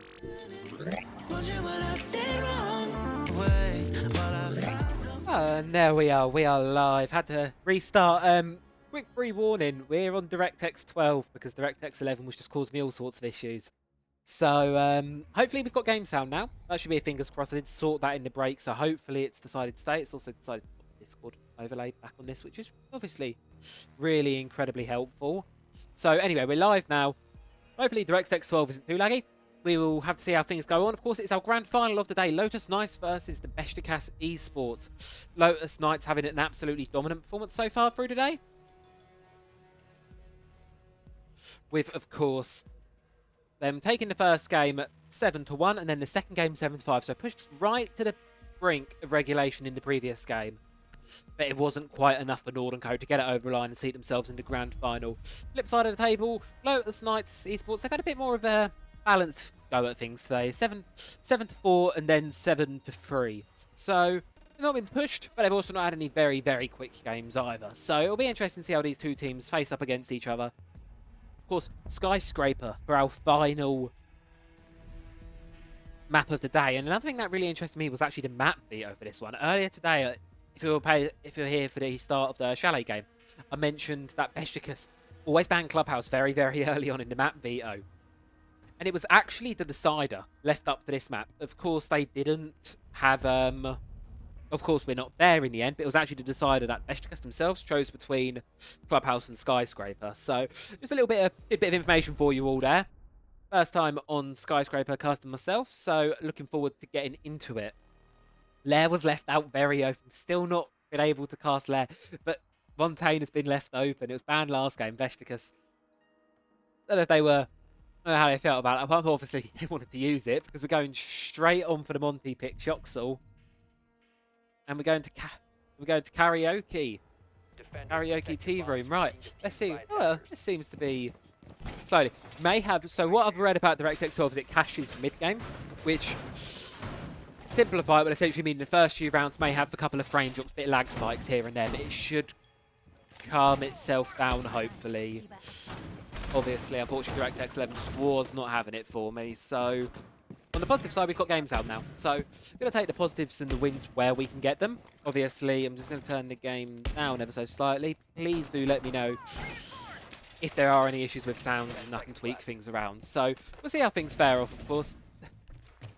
We'll see how things fare on DirectX 12. Unfortunately, can't do much about it. So we're just going to go for now and see how things end up as we go on Skyscraper. Infamously defender-sided map. Beşiktaş, of course, starting on the attack this time round. So it'd be interesting to see how things fare for them on here. As well, the Montaigne pick on Shoxall. Staying up here on this Montaigne pick. Something that I think they did really want to... The frame rate of the video I tried to upload was too high. Okay, sure. Right, there we go. Tweet posted. Unfortunately, apparently the tweet frame rate was too high this time. Thank you very much, Twitter.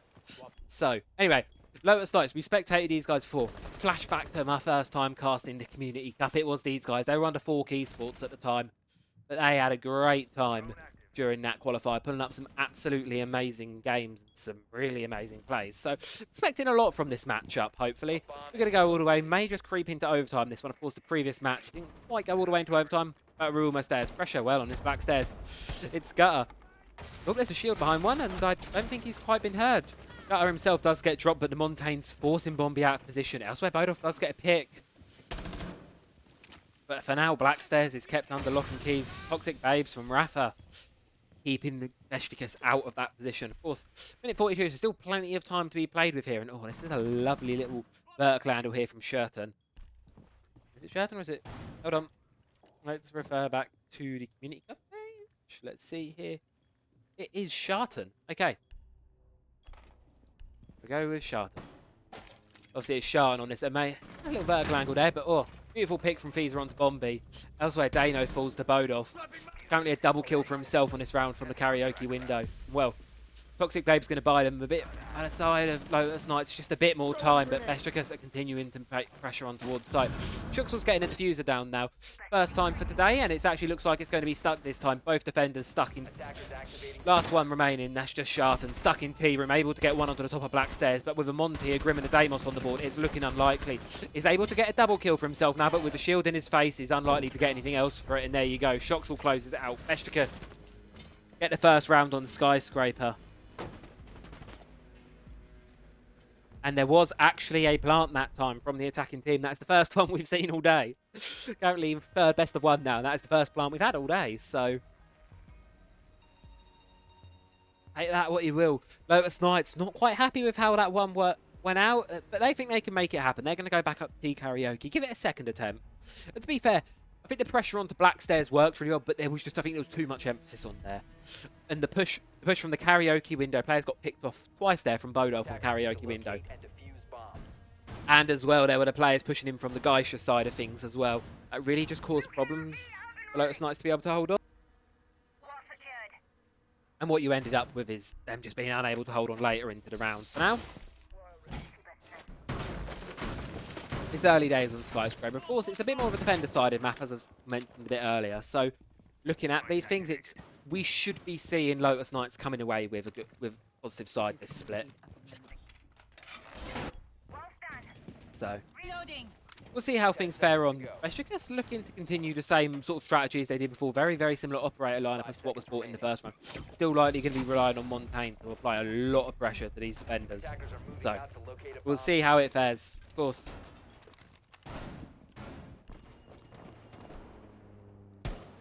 Back make their way into the building here, clearing out. Got quite a far roam here. Shurton on Azami for the first time left open today. It's been previously banned out by varying teams throughout the day, so it's finally nice to see her in play here, and it's going to be Shurton and Forever roaming deep out here in office. Map trying to see if they can get early engagements. Out off there. Off there by the vents window, and it's just going to be Bodolf holding another very dirty repel angle. Feels like he's the designated repel holder on this map for the team. But they know.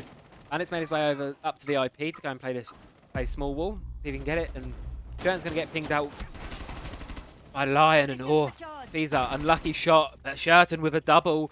And now it's the Montaigne isolate. This is where he's at his weakest. This is where you've got a good chance. Bombi is dropped elsewhere by Bodolf, but as red pings continue to go out on the Monty, it's likely to be Shurton to try and get rid of this Monty. Be very difficult to play. Look, he's got players all around him. One of the players of Beşiktaş are going to have to get in the building and try and help him. Shoxall's all the way out in East Garden, so not going to likely be able to be very much help. And Gutter, well, sees one, knows there's one behind, and there's also one further away now. So, for Lotus, I think they're going to try and just relocate back to site here, keep this Monty out for the time being. And yeah, they're going to rotate through Dragon, back onto the objective. They've got numbers advantage, burned a good half of the round here to this point. And well, there's still players outside the building for Beşiktaş. Bodolf out on the vents. Finally, we are pushing through Terrace now, and that seems to be where the main bulk of Beşiktaş's push is going to be coming from. We've got the Thermite and the Monty there. Ace looks likely to go and follow him up in a second, just watching to make sure no one else from Lotus has been able to creep behind them for the time being. Minute left on the clock, still a decent amount of time here. Beşiktaş to work. The big issue is, Thatcher isn't quite banned out, but they're going to be unable to get the wall open. They don't have any. Oh, good shot from Gutter onto Dana. I believe he was going to be going for a bandit trick there, trying to force him out with some sound cues and bring him towards the wall. Fortunately, that battery is going to be remaining intact. Looks like Kiva barrier, as you can see if you're wondering. That's what Gutter's been chipping away at. But bandit battery is not being taken out just yet. And the side of... There you go. Beşiktaş are really going to get into Drum, but just as they do, Shurton, another kill for the round, gets a pick. Montaigne's going to be dropped. It's a quad for Shurton. Could it be the ace? Bodolf left tucked outside the Geisha wall. All the players of Lotus, 20 seconds left and a lot of pressure for Beşiktaş. Surely this round goes in the way of the Lotus Knights. 15 seconds now. Rafa's on the tight angle with the shotgun. Shurton's going hunting for his kill. It's a trade ace. Look at that. Shurton with a trade. Beautiful. Beautiful. Not even unable to get a replay of that one in the kill feed. It's a trade, but of course, Lotus had the numbers advantage and they win that one out. So, we won a piece now. We're going to be making our way into Exhibition.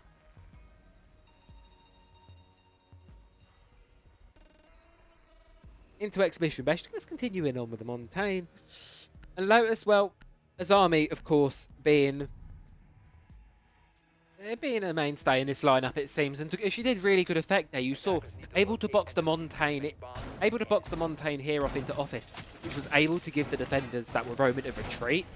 And on top of that, she was able to really waste a lot of the attackers' time trying to clear a Kiva barricade. Won by Drum, looking into Geisha. So some really, really good use out of his army on that previous round. So just thought I'd give the heads up on that one. Really, really good value out of his army from Lotus. So definitely want to be keeping an eye on that one going into these next few rounds here. It seems like it's going to be something they're going to be bringing a lot of. 10 seconds remaining. Well, 5 seconds to insertion. Lineups are locked in now for Beşiktaş. Site is ready to set up, and we're going to be heading straight into round 3 here.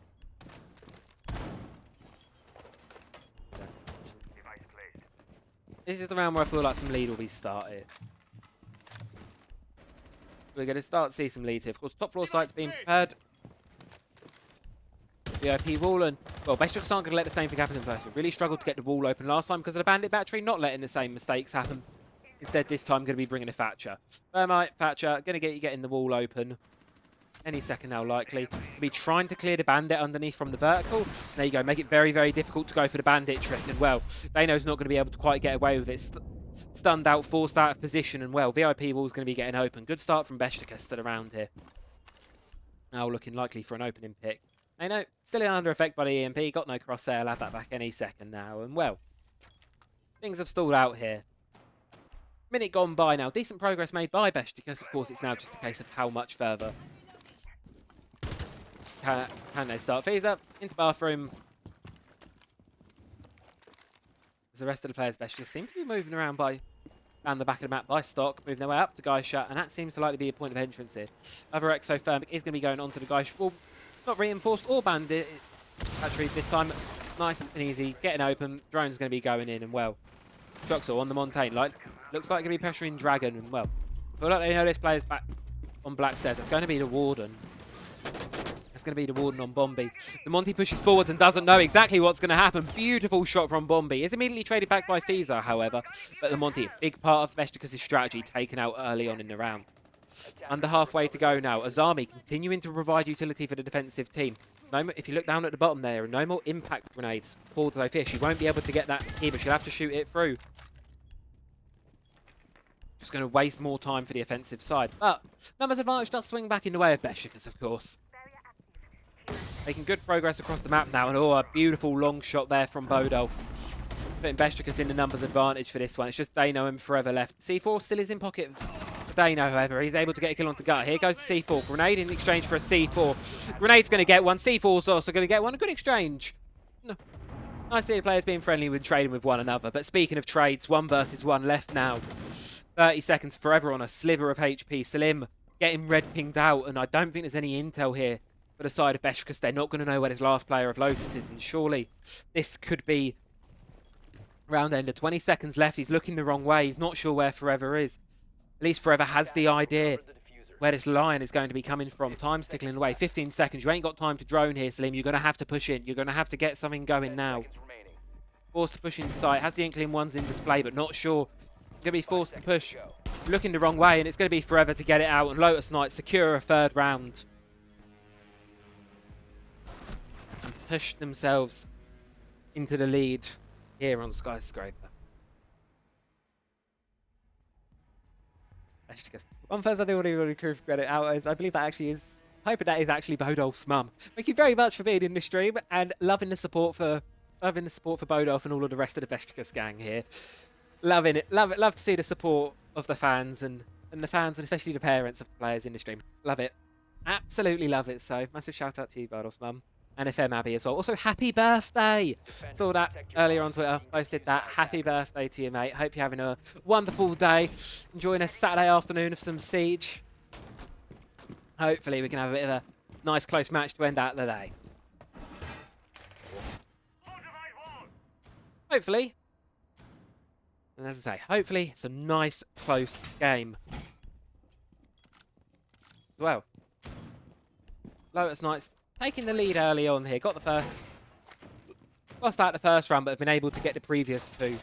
Really great stuff from them. And really, it was a good team play. It's that continued value from that Azami. Of course, site has been swapped now. We are going to be going downstairs.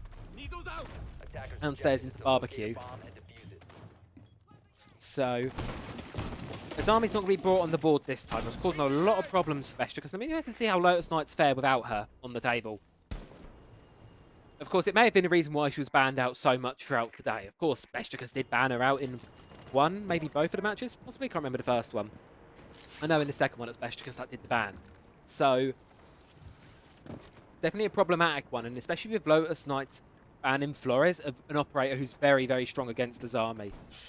It's definitely increasing her how much of an effect she can have on these rounds. Now, it's getting rid of these players top floor. We've got 2 players up here. Down on the base, top floor site. You've got 3 players up on the roam. So you've got 2 in Geisha, and then you've got Forever over in T. Playing the vertical angles, playing above the site. Dano, going to get caught in the fire trying to get Bandit Battery on the wall. He's going to be able to successfully get the Bandit Battery down and electrify the wall. And I'm not sure whether they're quite going to be able to get rid of that. Hopefully can get a frag grenade or something in there that direction. But with one already burned and the Capital Bolt gone. There you go. Impact EMP does it. Geisha was going to be open wide up. And Dano lost a lot of health in the process. But Bombi, elsewhere, top of Black Stairs, lost his life. One prone there. Out on the balcony. It's going to be the Lion. Salim with a DMR. It's hard. We'll tear the head of anyone that tries to contest it. And well, now I say, it's a lot on Rafa here. All of the players of Lotus Knights, even a bit their boxing sites. Beşiktaş swarming all around. Rafa's position on Restaurant Stairs, is he known? Is his position known? He's got obviously the idea about this one beneath. That's like, I believe that's the Ram pushing him through delivery. Does he know? They do now. They're going to know each other's position, and well, if they know one's downstairs, they know there can only be one left on the objective. So Beşiktaş, are they going to choose to go for the execute? They know there's only one left for certain now. It's just going to be forever left alone, 1 versus 5, and it's going to be a flawless for Beşiktaş, leveling things back up at 2-2. Well, seems like no one can get ahead here on Skyscraper thus far.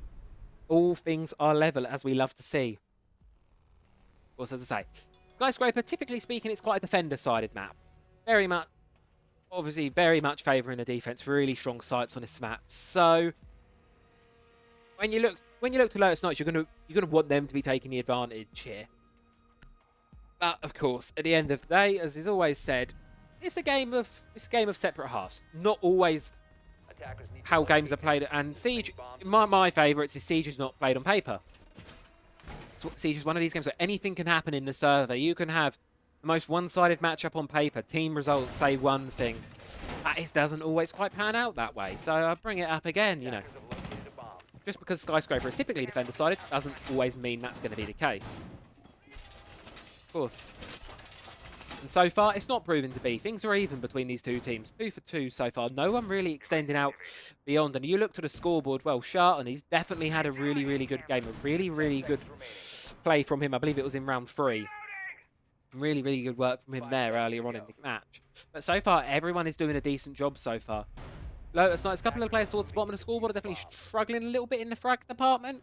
Meanwhile, Beşiktaş, no one's really standing above the crowd. Everyone's kind of pulling their weight. Monty's come back out and his army's come back out. We're definitely right back home on Skyscraper and all this. This is a nice little angle from Sharton. Just see if he can catch anything out early outside the delivery. But going to think better of it, likely. And not go peeking that very risky angle. Him and Forever on the downstairs roam. Rest players of Lotus, they're upstairs. And, oh, he'll start off his balcony, going to get open. But wide here by the back, by Fiza. Just allowing the Montaigne to waltz right in, see what I can get cooking. It's going to be his army to hold the position again. It is droned out. Its position is known. Wallbang's going to come through, not quite able to get anything. And here comes Dano upstairs, trying to capture the bandit trick. Is going to be able to temporarily, at least, slow down the halt of Beşiktaş. However, Thermite and a Thatcher on the board. It's unlikely that wall will stay closed for too much longer. Nice long angle here. And Salim, it could be a troublesome one for this army. If she goes to swing it, it says she's not. She's going to hold from back on the drum, but the keeper barrier's not long for this world. Those DMRs absolutely rip through these things, doing the most damage to it out of any guns in the game. So, not going to be much of a problem as Beşiktaş. They've mostly gotten control of the east side of the map now, slowly looking to make this horizontal push across. Seems like it's going to be this army, of course, but do keep an eye on Bombi's position down there, bottom left. Second one in. He's still down on the first floor, still on the roam, and definitely could make something happen here. I swear, Forever's able to get a kill, immediately traded back by Gutter. Bombi swings back into sight, back up onto action. Frag grenade's going to force Sharton out of the position. Dano holding strong in Geisha. Not sure whether that external wall is closed for the time being. C4 is going to be going out, not quite able to get anything backed off here. External wall is indeed open, actually. Well, the Thatcher gets dropped. Immediately traded back by Bodol. 3 versus 3, and it could be anyone's game at this point. Lotus Knights holding on strong. 1 minute left on the clock. Of course, the Montaigne is still on the board here for Lotus Knights. Pushing strongly into Geisha. Likely going to be this point of contact with this army, but no, looking the wrong way. Not able to give the call out to Bodolf in advance, and well. But the Montaigne forces the army back straight into the line of sight of Salim, and well, it's 2 versus 2. The players of Lotus are holding strong, sort of 1v1 each, if you like. And the players of Beşiktaş, because they're looking to group up with each other. Montaigne going to have to take a quick second to pause to get Gumine out of his foot, but back in the fighting of this round now. And well, Toxic Babes are going out. 1 more in pocket. Really going to be able to do a lot of numbers on the end of this round here. Gumine is gone, but looking down to shoot it. Salim gets taken out. Good shot from Gutter. Double kill for him, and it's a 15 seconds of 1v1. This Legion hasn't got a lot of play to move. It's going to be a bit of a ring around the sofas here. It's going to be a duel between the two. And well, Bombi's brought to a sliver of HP, but the Legion can just run away. And I don't know if Gutter's quite going to be able to get this in time. No, he's not. It's going to be Lotus Knights to secure the round. Just through the skin of their teeth there. Barely got away with that one. But a good sense from Legion to not try and take the fight when he doesn't need to. Instead, just run away, shut him down, and deny Beşiktaş the round. An even half guaranteed now for Lotus. Of course, Beşiktaş looking to level things up and go an even half. And they wouldn't be, I don't think they'll be sad with a even half on Skyscraper. It seems that Exhibition here is going to be our final site of choice for this defensive half.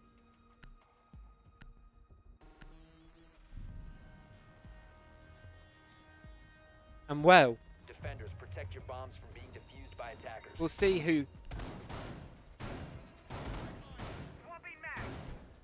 We'll see what happens here. For now,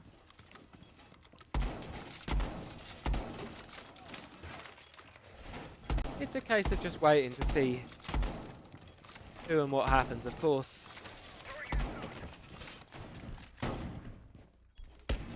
Of course, Lotus Knights, well, they're in the driving seat now. They're looking to get one more for this half, and we'll see whether they'll be able to do so Attackers have located a bomb. as the round goes on. It's going to be just left here for the last little bit of the half. 5 seconds. And well, as the game goes on, Attackers are heading out to defuse the bomb. Surface secured.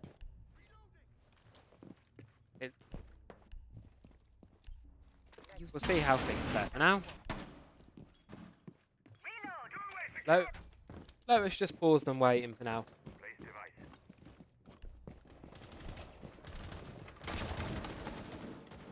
Nothing crazy. Oh, it's aggressive angle here from Sharton just to see if anything can happen. Going for the run out onto the Lion, but not able to get anything. Or almost caught by Salim's DMR there.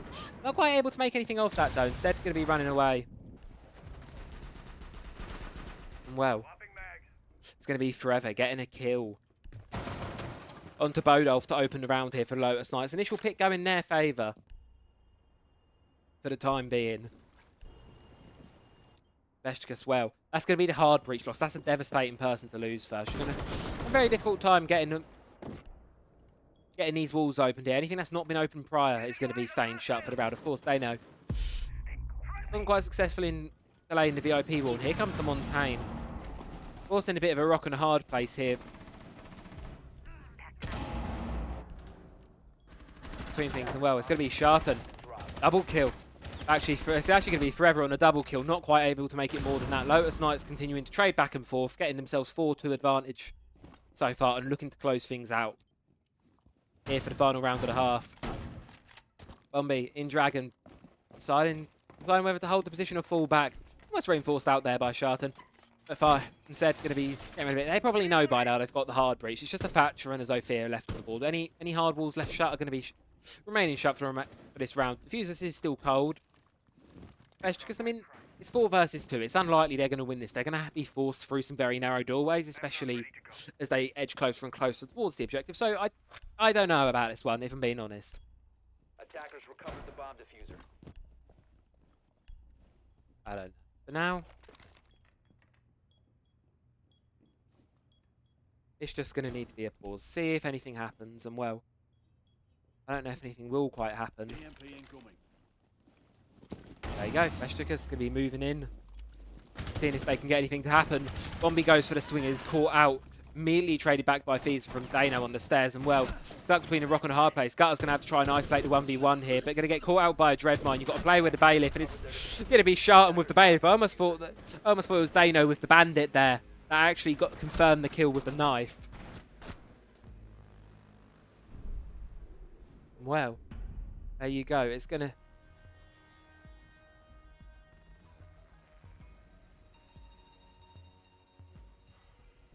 And then, well, we'll see how things fare out now. Lotus Knights going to be moving away from that half 4-2 for the good, which I don't necessarily would say is... it's a good start for them. 100%. They're going to be happy with the start of that half. So we'll see. We'll see how Beşiktaş fare now on the defense. Of course, 4-2, it's not the worst performance I've seen on Skyscraper. It's not impossible to come back from. It's definitely the expected sort of side rotation here for Sky. So really, it's a case of how strong a Beşiktaş defense is going to be. How much are they going to be able to stave off Lotus Knights? Lotus Knights not opting for the Montaigne. Instead, just going for a more sort of standard lineup. Striker, been proving quite popular lately in these qualifiers. Not something I saw too much in previous weeks, and this was sort of what I was saying earlier about scope posting, where operators that are new don't tend to get picked so much. It takes a while for people to work them out. Striker really was not too popular in the open qualifiers, whereas whether it's just a more experimental format of the day, or perhaps just Lotus Knights have been playing it and I've obviously not watched them for a while. Attackers are moving out to locate But a even bomb. across the whole day, Striker has been an insanely popular choice. Not seeing so much of Sentry, but definitely Striker proving to be really, really popular. I mean, of course, you've got so much utility with these recruit operators. A frag grenade and a frag and a stun. Able to do really, really good bits here for...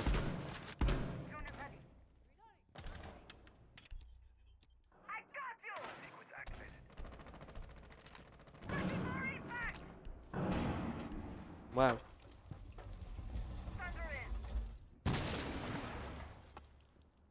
It's going to be a nice long angle.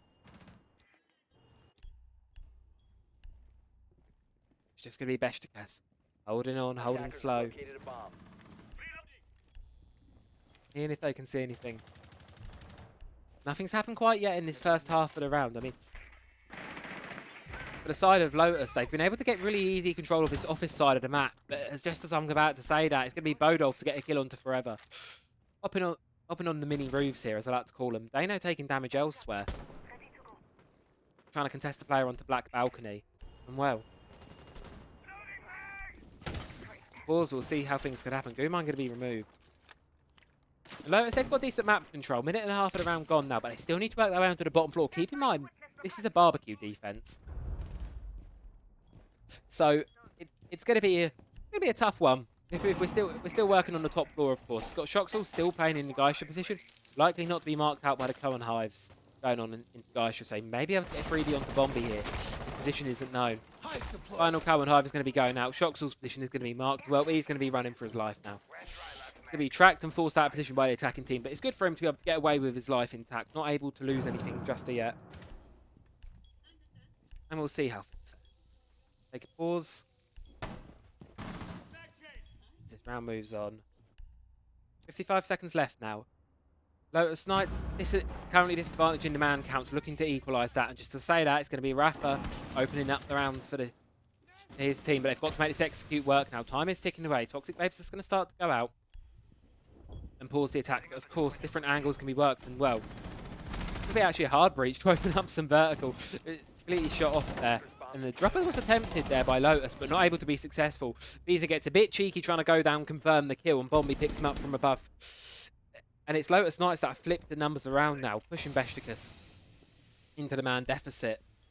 It's going to be a tricky one for them to hold on to from here. 15 seconds remaining. And see how that goes. Salim, Covered the bomb. 10 seconds remaining. but it's Lotus Knights. Look at the last possible second. Things are falling apart for them. From a numbers advantage against them to now they're into their favour and then back out of their hands. Beşiktaş get themselves the first defence. But they're defending half here on Skyscraper, and that is good. That's exactly what you want to see. Beşiktaş know they're going to be competitive. That was a bit too close for comfort, though. Especially for a primary site choice. That's very, very close for comfort, Beşiktaş there. So, no. We're watching the next few defensive rounds with a bit of caution, dare I say. Just ensure that nothing gets out of hand. And ensure that nothing crazy happens. Of course. Defenders, protect your bombs from being defused by attackers. That's the thing, as I mentioned. Skyscraper, we've still got quite a few more rounds of defense. Of course, Lotus Knights do have the numbers advantage, but I would be surprised if things do equalise a bit more as we progress further in this half. It's just the nature of Skyscraper.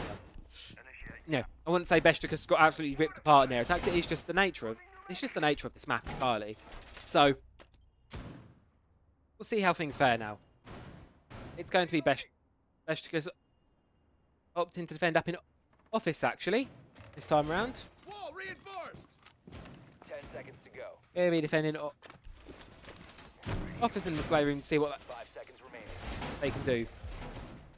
Of course, Kai's been banned out, so you've got no choice but to bring the bandit. Now to locate a bomb and defuse it. Well, Beşiktaş looking to level things up on the scoreboard, equalise them. For the first time for Lotus, Montaigne's going to come in. An extremely integral part to Lotus, to the attacks from Beşiktaş, sorry. So, be interesting to see if Lotus Knights are able to share a similar success with the Montaigne. And just as I say that as well, as Fiza on the Azami. Strong operator. And well, here comes Montaigne, already up, already pushed his way up the black stairs. Going to be playing against, going to be challenging Shoxel on this Legion. Fiza is there able to challenge as well, but just cautious of any flanks. Knows there's likely to be one in Geisha as well. Sees the traces coming through. And there's no question. Concerned anyone may be coming from below. It's likely going to be a bit of a stalemate here. Shoxel's up, pull back. Sees the Montaigne. But knows at any second one can hop in. They're actually going to be shirted. I believe that was the Ash player in Geisha. Gets dropped down. This Montaigne is now isolated on his own. One player from Lotus on the other side of the map, and the other watching Terrace. So for now, Dano's in the building, all on his own. Going to have to try and run away, get back to site in safety. Bombi does get one though.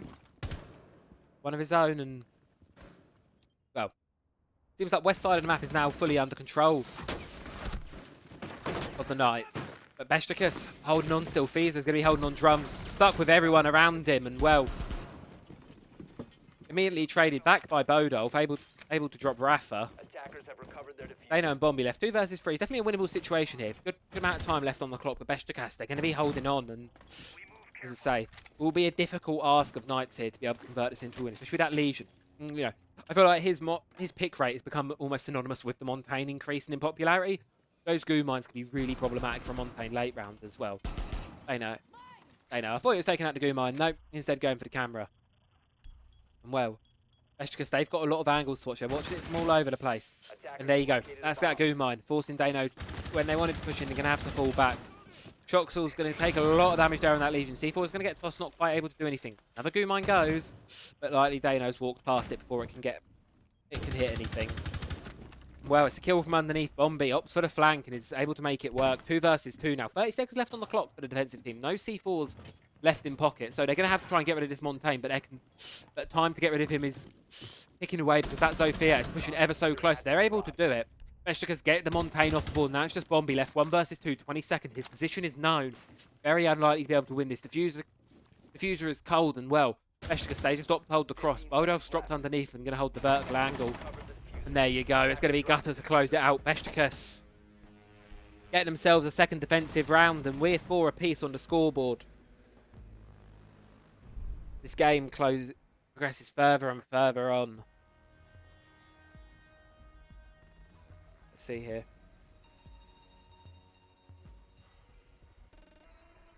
Well, things are close in this game. We said earlier on today we wanted a close game. We said we wanted something close, and well, I would definitely say we've gotten that. We've gotten a close game so far. So we'll be happy with that one. We're going to see if anything further can...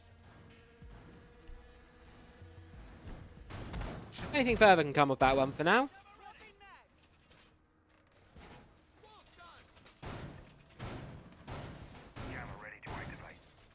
It's going to be another attempt. We're going to be going back to T Karaoke. And just seeing if anything does come of that one. So, let's pop it on my notes ever so quickly. We just keep the notes just in case of any rehosts that do happen. Just obviously so we've got site preferential because my brain cannot remember every single site in the order they've been played. Obviously, 5 seconds to go. we'll see how things pan out here. Attacker's objective is to locate With a bomb. Beşiktaş looking to get some rounds. Oh, got a feeling Fees prepping for a run out here. If anyone decides to repel on this karaoke window, not going to be the case just yet. Seems like with most of Lotus opting to go for other angles, but can we just take a second to appreciate? I just love how this map looks. It'll take 5 seconds to appreciate how awesome this map looks. Really cool looking building on the top of a skyscraper. I quite enjoy this map. Okay, back to the game at hand. Sorry. Getting slightly distracted there by the quite nice visuals of this map. And, well, so much individual utility that for Lotus that the board comes off the screen. Oh, Gutter. Toying with death a little bit there. Almost caught out by Bombi there. Not quite though. Just going for a drone. But now, it's going to be Beşiktaş just chilling. Oh, here comes a run out. And if it's successful from Shoxel, forever, double kill. Oh. Bombi's able to get one above as well. And suddenly from Beşiktaş, a good opening, but forever just blows the round wide open for Lotus there.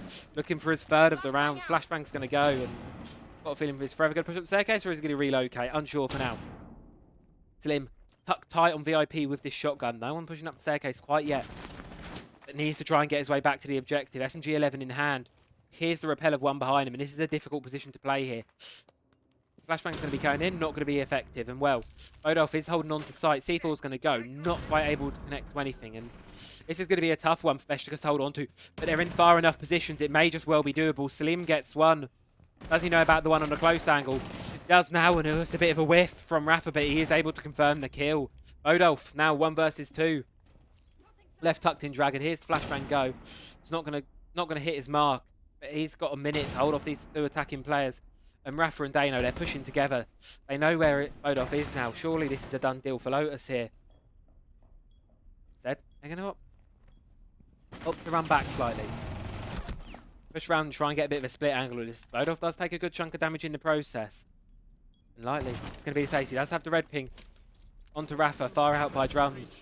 But so far, Bodolf, he's going 10 and 5 for the minute. He's done had a really good game so far, but he's not going to get any more. Lotus Knights lock it out, and well, they take the lead 1 round away from match point.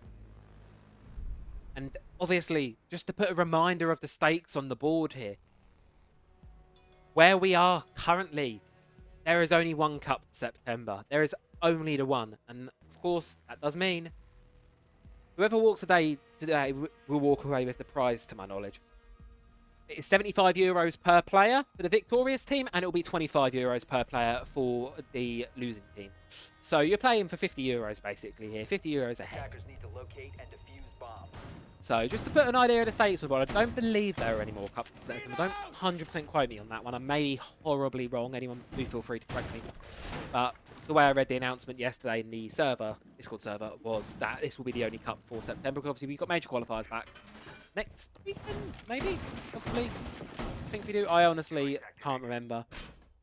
University starting up, taking things a day at a time at this rate. Well, Barbecue's going to be our next chosen site by the defense. Beşiktaş opted to defend this first as their primary site and won it, but it was a very close round from memory. It was a tight one. So we'll be curious to see whether they can replicate that success they had before, or whether Lotus Knights will be able to just about push it over the line there. Visa listening out for anyone on this karaoke side, but I don't think there's going to be anyone there. And no, don't worry, we're not going to spend half an hour looking at how pretty this map is. We know it's pretty. What I'm more interested to see is Dano on the blitz. Of course, the shield meta, something that's been brought extensively throughout the day. And yeah, it's something that's just been a lot of fun. And well, forever. Going to open up the round, continuing to have a great performance on this attacking half. 8 and 7. I believe it was a triple kill last round. Gumine's in foot for most of... Oh no, Charlotte, I almost thought he was going to go to a Gumine for a second there. Not quite. And well, really aggressive push coming here forever. Going straight into the building. Sort of juggling 2 players here. It's going to be Gutter and Visa from Beşiktaş sort of being juggled here by Lotus. And forever, double kill for himself. Yet again, continuing to do really, really well. I mean, the M4, it's one of the best guns in attack. And obviously, I feel it just gets shadowed a bit by the fact that it's on Maverick, who isn't, in my opinion, a very preferential operator. But Striker, very popular today, especially. And, well, M4 plus a shotgun in pocket, it's going to be quite a powerful combo. Here comes Dano, trying to catch the players here. Visa trying to escape with his life down the back stairs here. Not sure if he's quite going to be able to do so. He's able to do some damage onto Dano. He's going to try and hold on to this position for a little while longer. Elsewhere, though, Gutter drops, and that might be the call for Visa to run back. Pressure from the Coward Hives. Massive numbers disadvantage for Beşiktaş, and well, they may want to fall back as map control pretty much entirely falls into favour of Lotus Knights. Vertical control getting worked on now. But no, Visa's still holding this position onto Black Stairs, being forced out by the Cowan Hives. Finally falls back. But able to waste a good extra 15-20 seconds there for his team. But 4 versus 2, this is going to be a very difficult one to fight their way out of. Interestingly enough, Beşiktaş aren't really focused on the hatch that could drop inside. I'm not sure if it's open up there in Geisha. Actually, yeah, it is open, so they could hot drop straight inside. Of course, Salim could flick round from pantry. I can get my words out. Could flick round from pantry and get in if he chooses to, but his position is known by Lotus. So here comes the hot drop. Toxic Babes are going to go, but there's a blitz in your face now, and it's very likely to be the kill here for Dano. Yes, it is, and now it's just Visa left 1 versus 4. Match point seems all but inevitable for Lotus Knights here. Blitz running straight into his face. Completely blinded out. But it's able to get one. Salim's Toxic Babe from the grave gets one. It's now a 1 versus 1. Forever forced down the staircase. Has a rough idea of where Fiza is. But Fiza can just hide and play time here. Here's him. Smoke bugged and oh. That's a difficult one, but thrown the prone angle. Lotus Knights just able to get away from that one. Just about able to get away from that. And smoke bug or not, barely able there for Lotus Knights to be able to get away with that one. And Beşiktaş and El staring down a match point. 2 rounds required to push things into overtime. We will be, of course, seeing how things fare in overtimers. Have a little chat back and forth. You know, like to pause here. Have a quick look at the scoreboards here. No timeouts for Beşiktaş. They've not called one at all today. And they're not choosing to call one just yet. Of course. Attackers need to locate and defuse bombs. Going to be heading back up to office for what could be our final round of the day. Because they've not, I wouldn't say they've looked bad on the defense. They've just been losing. Well, they've been losing a lot of picks. It was a really, really good start from them, but then the last few rounds have just gotten a bit shaky from them. Obviously, it's not the great. It's not what you want to see. And Lotus are definitely impressive. Now, Skyscraper's the first time I've seen either of these teams play Skyscraper, and it's not disappointing. They're both doing really well on it. Beşiktaş having a decent start to the decent attacking half. I wouldn't say it was an awful one, but sort of struggling to close out extra rounds on the defense. And well, and as I said before, that barbecue site that was played in the previous round, it was only through a sliver that Beşiktaş won it on their initial defense, and obviously going into it a second time, Lotus had what they needed to be able to close it out going through it. So this time we're going to be going to office, which is the other side that Beşiktaş have been able to win. So really, if we want, well, they've got no choice. If they want to go to overtime, they have to win this, technically. But at least this is their best shot to get around on the board. The next round may be a bit of a struggle for Beşiktaş because they've not been able to win any other objectives yet. And well, it's a good start to be getting to that possibility. Fiza gets an opening it onto Forever. Being an absolute terror. Currently 10 and 8. Boosted really done a really, really good job. And Fiza reduced to a sliver of HP here. Tucked in a position on drums. Instead going to opt for a run out. A bit of a trade from the smoke here as a bit of a game starter goes through. Charlton is dropped. And well, Beşiktaş, they're getting good numbers advantage. This is what we like to see. This site was definitely much stronger. It was a much stronger win from them the last time we saw this from Beşiktaş. So it's no surprise to me that they're doing a good start here. As I say, it's the next round that's the concern. I reckon Beşiktaş not to write it before it's been written. Write the book before it's been written. But Beşiktaş certainly are looking in the driving seat for this round. Bombi's been able to work his way into Dragon, and Ano's still on top Black Stairs, and the other in Geisha. So a bit of a split approach here from Lotus, with players sort of all over the place. May need to try and sort of collect themselves up a bit. And yeah, top floor control not quite been got yet. You still got Bodov playing up here in office, and you've also got Slim still in drums with Fiza. There's still got a few players off Beşiktaş upstairs looking to contest this round. Well, work on the drum wall. Gonna get wide opened up, lightly. And lightly, any second now, Fiza's gonna have to forego this position on a sliver of HP. But he's instead gonna contest it, and that's a worthwhile contest. They're able to drop Rafa. They know does drop Shoxel elsewhere, but it's such a difficult position now. Numbers advantage really heavily in the favour of Beşiktaş now. And well, Fiza's having a great round so far. Definitely proving to be a powerful player. And well, Bombi will be going for the swing. Has the yellow ping, but I believe bullets are stopped just by the reinforced wall there. That's going to be Bodolf. Is finally dropped by Bombi. 2 versus 3 now. Beşiktaş, they can't throw this away. They need to hold on to this. They need to just play the trade game. Play it slow. Play a trade game. That is a line there in Terrace on the other team. Bombi drops it. It's just going to be Dano left. 1 versus 3. 20 seconds left. Also does not have the kit, so going to have to make something happen here. And, well, Beşiktaş aren't going to give him anything. Salim's going to close it out, and we're 1 round away from overtime. This is the round. This is going to be the challenge for Beşiktaş. This is going to be the biggest hurdle for them, I think, this game. They have not been ace. They have not been successful. Barbecue, it did not go well for them the first time they played it. They won it barely. Second time they played it, it was a total lockout. They're going to go for it a third time this half. And well, it's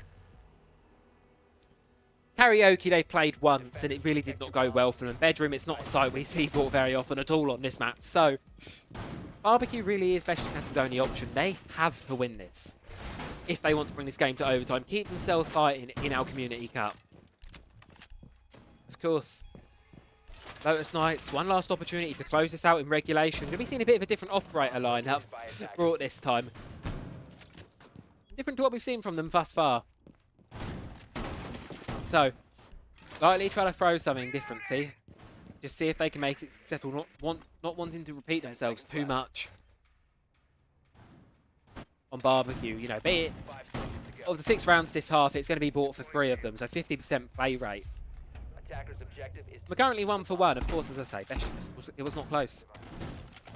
It was very, very close the first time they played, and the last time not so much. So, Lotus, I feel they've got the advantage going into this round. But with the pressure of overtime on, Beşiktaş may play better underneath it. Well, that bit of a wacky operator lineup is going to be switched off of. Seems like we're going to be going with what Lotus have stuck to thus far, and really, we're going to be looking to see who's going to be getting the opening pick here. You can get impactful pick early on. I feel you've got a good start here. It's going to be Shoxall playing up here in Geisha. It's droned out. Position is known. And well, that's going to be Rafa hopping on the rappel. Not quite opted to do anything yet. There's only can openers on the board, and I believe they're going to be bought by the Grim. So you've got 1 dedicated hard breach and the can openers on the Grim. So you've got a decent amount of hard breach available. No Thatcher on the board, interestingly enough. So anything bandited is going to be really, really difficult to open, considering there's no EMPs on the board either. So your Ash Charge is really going to be your only sort of way of getting anything open. And here we go. Aino's got himself into terrace, and it's going to be a bit of a slower pace round here. Not quite any mud. Opening pick goes in the favour of Lotus. Gutter gets dropped. Bodov and Shoxall. Shoxall falls. Double kill for Rafa. Aino gets one, and it's all falling apart for Beşiktaş. I said this would be a difficult site for them to hold, but just as I say that, Fiza and Salim explode. Well, it's now Fiza left 1 versus 3 to stave off the Knights. To stave off overtime. Is he going to be able to do it? SMG 12 in hand. Blitz is giving away his position. Known to his team. Blitz brought to a sliver of HP. Do they know about the down player? They're going to stun, but do they know it's a warden they're swinging on to? He's not going to be blinded by that. Player is brought up, so it is a proper 1 versus 3 now. Going to hear it. He's going to get 1. Fiza, double kill for the round. Got 2 more to go. He's going to need to make it a quad if he wants to win this. Kit is going down. Forever's left on the cover. Watching the vertical angle. Bit of damage from above. It's a triple kill from Fiza. It's a quad from Fiza. And ladies and gentlemen, we are going to overtime.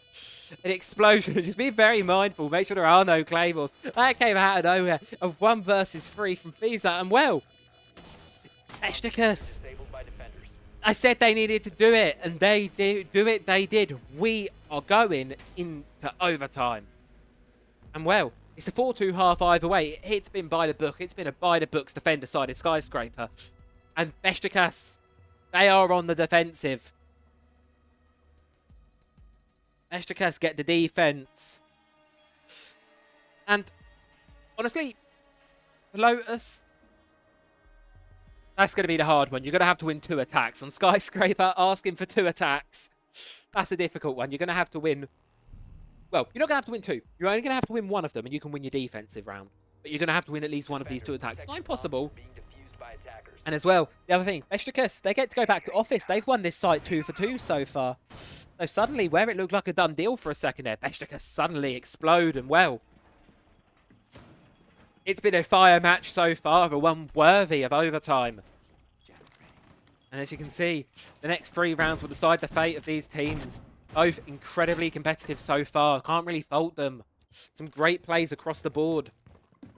Great kills across the board. No one's really dragging behind. Everyone's putting in decent numbers. So now we look to the next 3 rounds ahead. We're going to take this one at a time. It's going to be an office defense for Beşiktaş. Their strongest site thus far. Impenetrable by the attackers thus far. Well, Lotus, are they going to be able to do it? Yes or no? That is the question.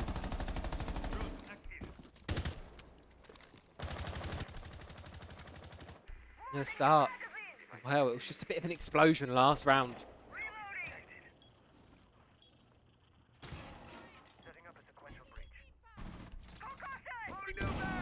We're just pausing. Oh, Zophia's going. Sophia concussion going in. Actually, going to end up impacting the attacking team. But the VIP wall is going to get open. Well, Shoxall taking damage in T. E1D is going to force him to hold his position. Thinks there's one in Geisha, but no, it's from Blackstairs. Beautiful grenade from Forever, forcing him to move out of the corner. And he takes Shoxall's head clean off. Lotus getting the opening pick of overtime. Well, on this west side of the map, you've still got Feezy, you've still got Salim holding it. Still got decent presence over there. Beşiktaş aren't going to give it up that easily. There's one underneath that Feezy's challenging onto. It's just Bodolf left on his lonesome in sight. No shields bought this time. Rounds from Lotus, opting away from that. Bombi still on off his balcony, able to get the wall open. It's going to be Salim to drop. That gets one elsewhere, and well, it's a trade, but Lotus have the numbers advantage still. Beşiktaş need to get something here, and they need to get it uncontested. Do they know Feezy's position? I don't know if they're watching for it. And that could be problematic. There's no more EE1Ds in pocket either. So if Feezy plays his card right, does the timing right, he's going to be able to get one on today, no, sure. Rafa does get a trade. And well, Feezy drops, turning away at the wrong second there on the observation. My bad. Oopsie. It's now going to be Gutter, left 1 versus 3, and this could be problematic for Beşiktaş. Skyscraper is a defender-sided map. You want to be winning your defenses on overtime. And well, Gutter's still going to be trying to do that for his team, but Trone's behind the soft wall, not able to survive the onslaught from Rafa. And Lotus get a round of overtime, and well, they now move back to the defense for the first time in 7 rounds. That could be a... And now that can sometimes be problematic with these teams. Of course, the second round of overtime, someone is going to be playing a second or first round of overtime. Someone's going to be likely to be playing a team or a side rather that they haven't played in quite a few rounds. And well, as you can see here on the timeline, first round, Lotus weren't able to get open, and that's not a done deal. That's, you know, that could just be a fluke. That could just be a one-off statistic. However, you never know. You never know quite what can happen. So it's going to be Office again at overtime, and it could be likely we're going to see 3 Office rounds for overtime here. Of course, seems to be the preferential site thus far. Actually, no. No, it's not. Unless I've mucked something up in my notes. It is,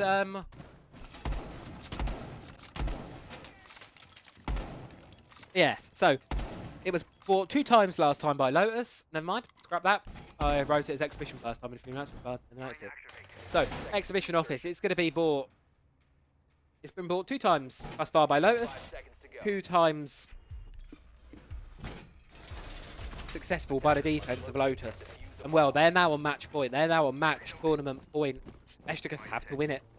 We've just seen them pull something out, but that was through Feezy popping off. Feezy going absolutely nuclear.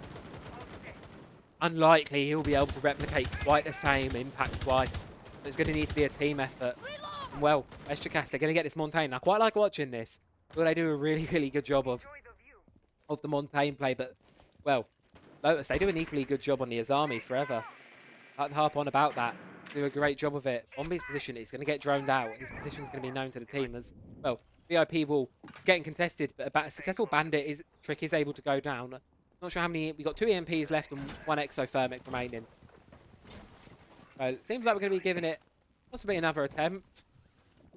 Just the second was unsuccessful there. Vertical was opened up, but it wasn't able to scare Dano off. He continued to bandit trick it and keeping the VIP wall locked for now. Elsewhere, Slim started making presence into Geisha.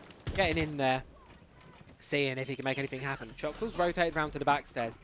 Does he know about the one in barbecue? Surely the drone's marked forever, and yes, it has. He's going to opt to fall away. Fall back to sight. Him and Jerkton forced to run away. Well, Shoxall. Tick-tock, tick-tock. The fuser's going down, and Beşiktaş, they're looking for an opening. Half the round's gone at this point. And they've gotten decent map control. West is definitely the place they've got control. They're struggling to get this VIP wall open. I don't think it's quite going to happen this round.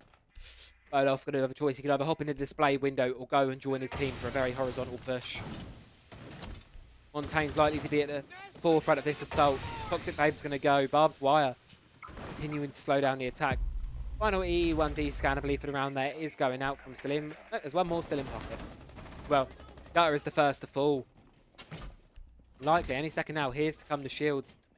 Here's to come Bombi. His position is likely known. He's likely called out by his team, and he's going to turn away at the wrong second. Salim able to come victorious on that gunfight. It's going to be Shoxel as well, getting a good headshot onto Forever. Bandit, he's going to be forced to go downstairs. C4's going to go, not quite able to get anything, and he's going to continue to be pushed by the Montaigne. And there you go. Kill. Beşiktaş suddenly getting the numbers advantage. 2 versus 4 now. Position of 1 known. Well, it's going to be Sharton. Shoots the Montaigne, brings him down to a sliver of HP, but Shoxel survives. Still on the board, and well, stalemate on the site. 20 seconds left. It could be a bit of a messy one here. Montaigne's going to be pushing through. But Beşiktaş, they have the numbers advantage. They just need to play the trade game. It's 15 seconds to go. Position of Sharton is known. He's able to get one. He could do this. 8 seconds on the clock now. Diffuser's likely to try and be stuck. But the Gunners, Beşiktaş just need to hold on for 5 seconds more, and that they will just do. And we are going all the way to 15 for this one. And what a match deserving of it. This has so far been one of these matches that has gone all the way. Blows back and forth from these teams. And it's going to be a tactical timeout. First one of today from Beşiktaş. An opportunity to sit, an opportunity to talk with the teams. And, well,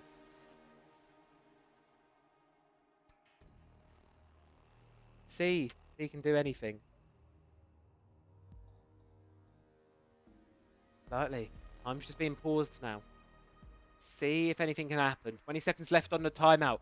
How do Beşiktaş play this? Their defences are... I wouldn't say they've been convincing thus far.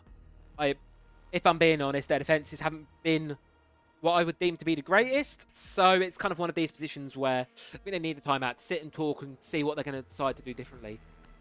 Time of the timeout. Gone and done now. In the next 4 minutes, we will have a victor for the day. One of these teams will walk away victorious. One of these teams will walk away defeated. Only one can win. Only one can be our Community Cup champions. And it's gone all the way to the 15. All the way to the limits between these two. To decide who will win. Who will take it. And at this point, I think it's anyone's game. Barbecue going to be tried by Beşiktaş. Currently played it 3 times. Successful twice for Lotus. Successful twice for Beşiktaş, sorry. Of course, Beşiktaş, one of those was an amazing play from Fiza, who, can we just add, is going 17 and 10 right now. Possibility he breaks the 20 kills barrier in this game. Everyone almost in the lobby on double digits. We've got 7 players on double digits. Everyone is gunning. Everyone is playing at their absolute maximum. These teams want this victory. And, well, it's going to be a hard one to decide who is going to be the victor. So this can go anyone's way. Well, never did I think. I wanted this to go all the way to overtime. I said this one definitely seemed like it had the matchup to go all the way. It's been fairly one-sided affairs all day. We've not had an overtime yet. All tournament, all of the Community Cups, they've all been in regulation. Beşiktaş pushed to the limit at one point, but besides that one blip, everything else has been a one-sided affair. This is the game that deserves to go close, and what better game for it to be than the grand final, than the game that decides our victor. We say, next 2 minutes, champion will be crowned. Now, it's Lotus making a strong presence onto Office. Clearing for exhibition here, trying to get rid of these top 4 players. It's going to be Gutter. Fallen under the opening pick quite a few times the last few rounds, so I'd like to see him stay alive for a bit longer here. Backed up by Boldolf and Fiza. And Shoxel as well on the top floor. Very strong vertical presence here, but from Beşiktaş, and definitely looking to waste a lot of the time of Lotus. Lotus. Pushing through Dragon up into Shrine now. Trying to see how they want to do this. Deciding their next move. Half the round's gone. No opening pick in anyone's favour just yet. Instead, could be sending Dano around onto the terrace, onto the balcony. Lightly trying to pinch and cut off these players on this top floor here, trying to deny their rotation back to side. It's going to be Fiza. Scare Dano off, and well, he's going to be He's going to be forced. Breach in charge. Breach in charge goes. Well, minute left on the clock. It's going to be Bodolf here. First point of contact. Is he going to be able to get one? Playing a difficult game, and it's going to be Sharton to get the opening pick here. Bodolf falls. Visa brought to a sliver of HP. No choice but to fall back to site here. Vertical control assumed by Lotus Knights. 50 seconds left on the clock. Bombi watching the flank. And well, here's actually going to be Shoxel. Still upstairs, caught off in Geisha, but cut off from his team, cut off from any support, and cut out of the lobby. 3 players remaining of Beşiktaş, 5 on the side of Lotus. 30 seconds now. Clock's ticking away. The C4 is gone. Final Toxic Babe left in pocket for Salim. Utility running low for Beşiktaş. Lotus also. Final flashbang goes. 2 more frag grenades on their side. Is it going to be enough to push it over the line? Bombi's going to fall. And well, 15-second mark. Things are about to get very messy here. It's going to be Fiza. Is his position known? Of course, numbers advantage still heavily falls into favour. And it's going to be Lotus able to clear it out. Took all the way to 15 rounds to close it out, and a very close game it was. But it was Beşiktaş falling at the final hurdle. Lotus, an incredible game from them, an incredible skyscraper. 2 attacks in overtime. Something interestingly enough, it was Skyscraper's the defender-sided map, and if you look at the timeline here, 3 attacking wins in overtime. Of course, what a great game, and what a great way to end our day. So there you have it. It is going to be Lotus Knights Esports closing it out for the day, becoming our champions for the September Community Cup here in Europe. Of course, there are cups for other regions going on right now. There's plenty of more action going on right now. So massive congratulations to Lotus Knights Esports. Great play from them, an amazing game from them, and well, what can you say? They played it impeccably. Beşiktaş also, commiserations to them, of course, but they played an amazing game of Siege here today as well. It was very, very tight there, and very much one of these games where, you know, it could have gone either way. One player moving slightly different angle, looking a slightly different way at a given point, that could have changed the fate of today, could have changed today's outcome. Could have been anyone's game. And what a worthy game it was. So I'm going to end it there. Thank you very, very much for watching, everyone who stayed up to this point. Again, congratulations to Lotus Knights, commiserations to Beşiktaş. That's going to be it from me. I will be back, I believe, next week. The Open qualifiers for the Major are back on. So I should be back with those, hopefully next week at some point. Of course, thank you very much for watching. Please do go give some love to the socials, and as well, bracket, what I'm going to do is I'm going to close out the stream now, and we're going to raid all into Brazil League, which has just started. I'm not entirely sure what the first game of that one is. But let's have a quick check. First game of Brazil League is going to be an ad, because I'm not subscribed. Okay, so we'll get you off to the Brazil League ever so shortly. So again, thank you all for watching, and we will hopefully see you all next week. Of course, Community Cups, I believe, do continue in October. And I believe today may have just been a bit of a quiet one, a bit of a break from the teams, obviously, just because Open qualifiers have been every week, and some of the teams wanted a break. So, of course, hopefully, we should have a bigger game in the coming weeks. We'll see. But for now, it's been amazing to be able to cast this. Thank you very much to Blast, all the admin teams for keeping us in touch. Thank you for the players, allowing me to cast. And, well, it's going to be Vivo Keydstars versus MIBR. Going to get you onto that one in just a second. So, thank you very much for watching. Take care. We'll see you next week. Take care. Bye. Everything going both ways, but baby, I can see it.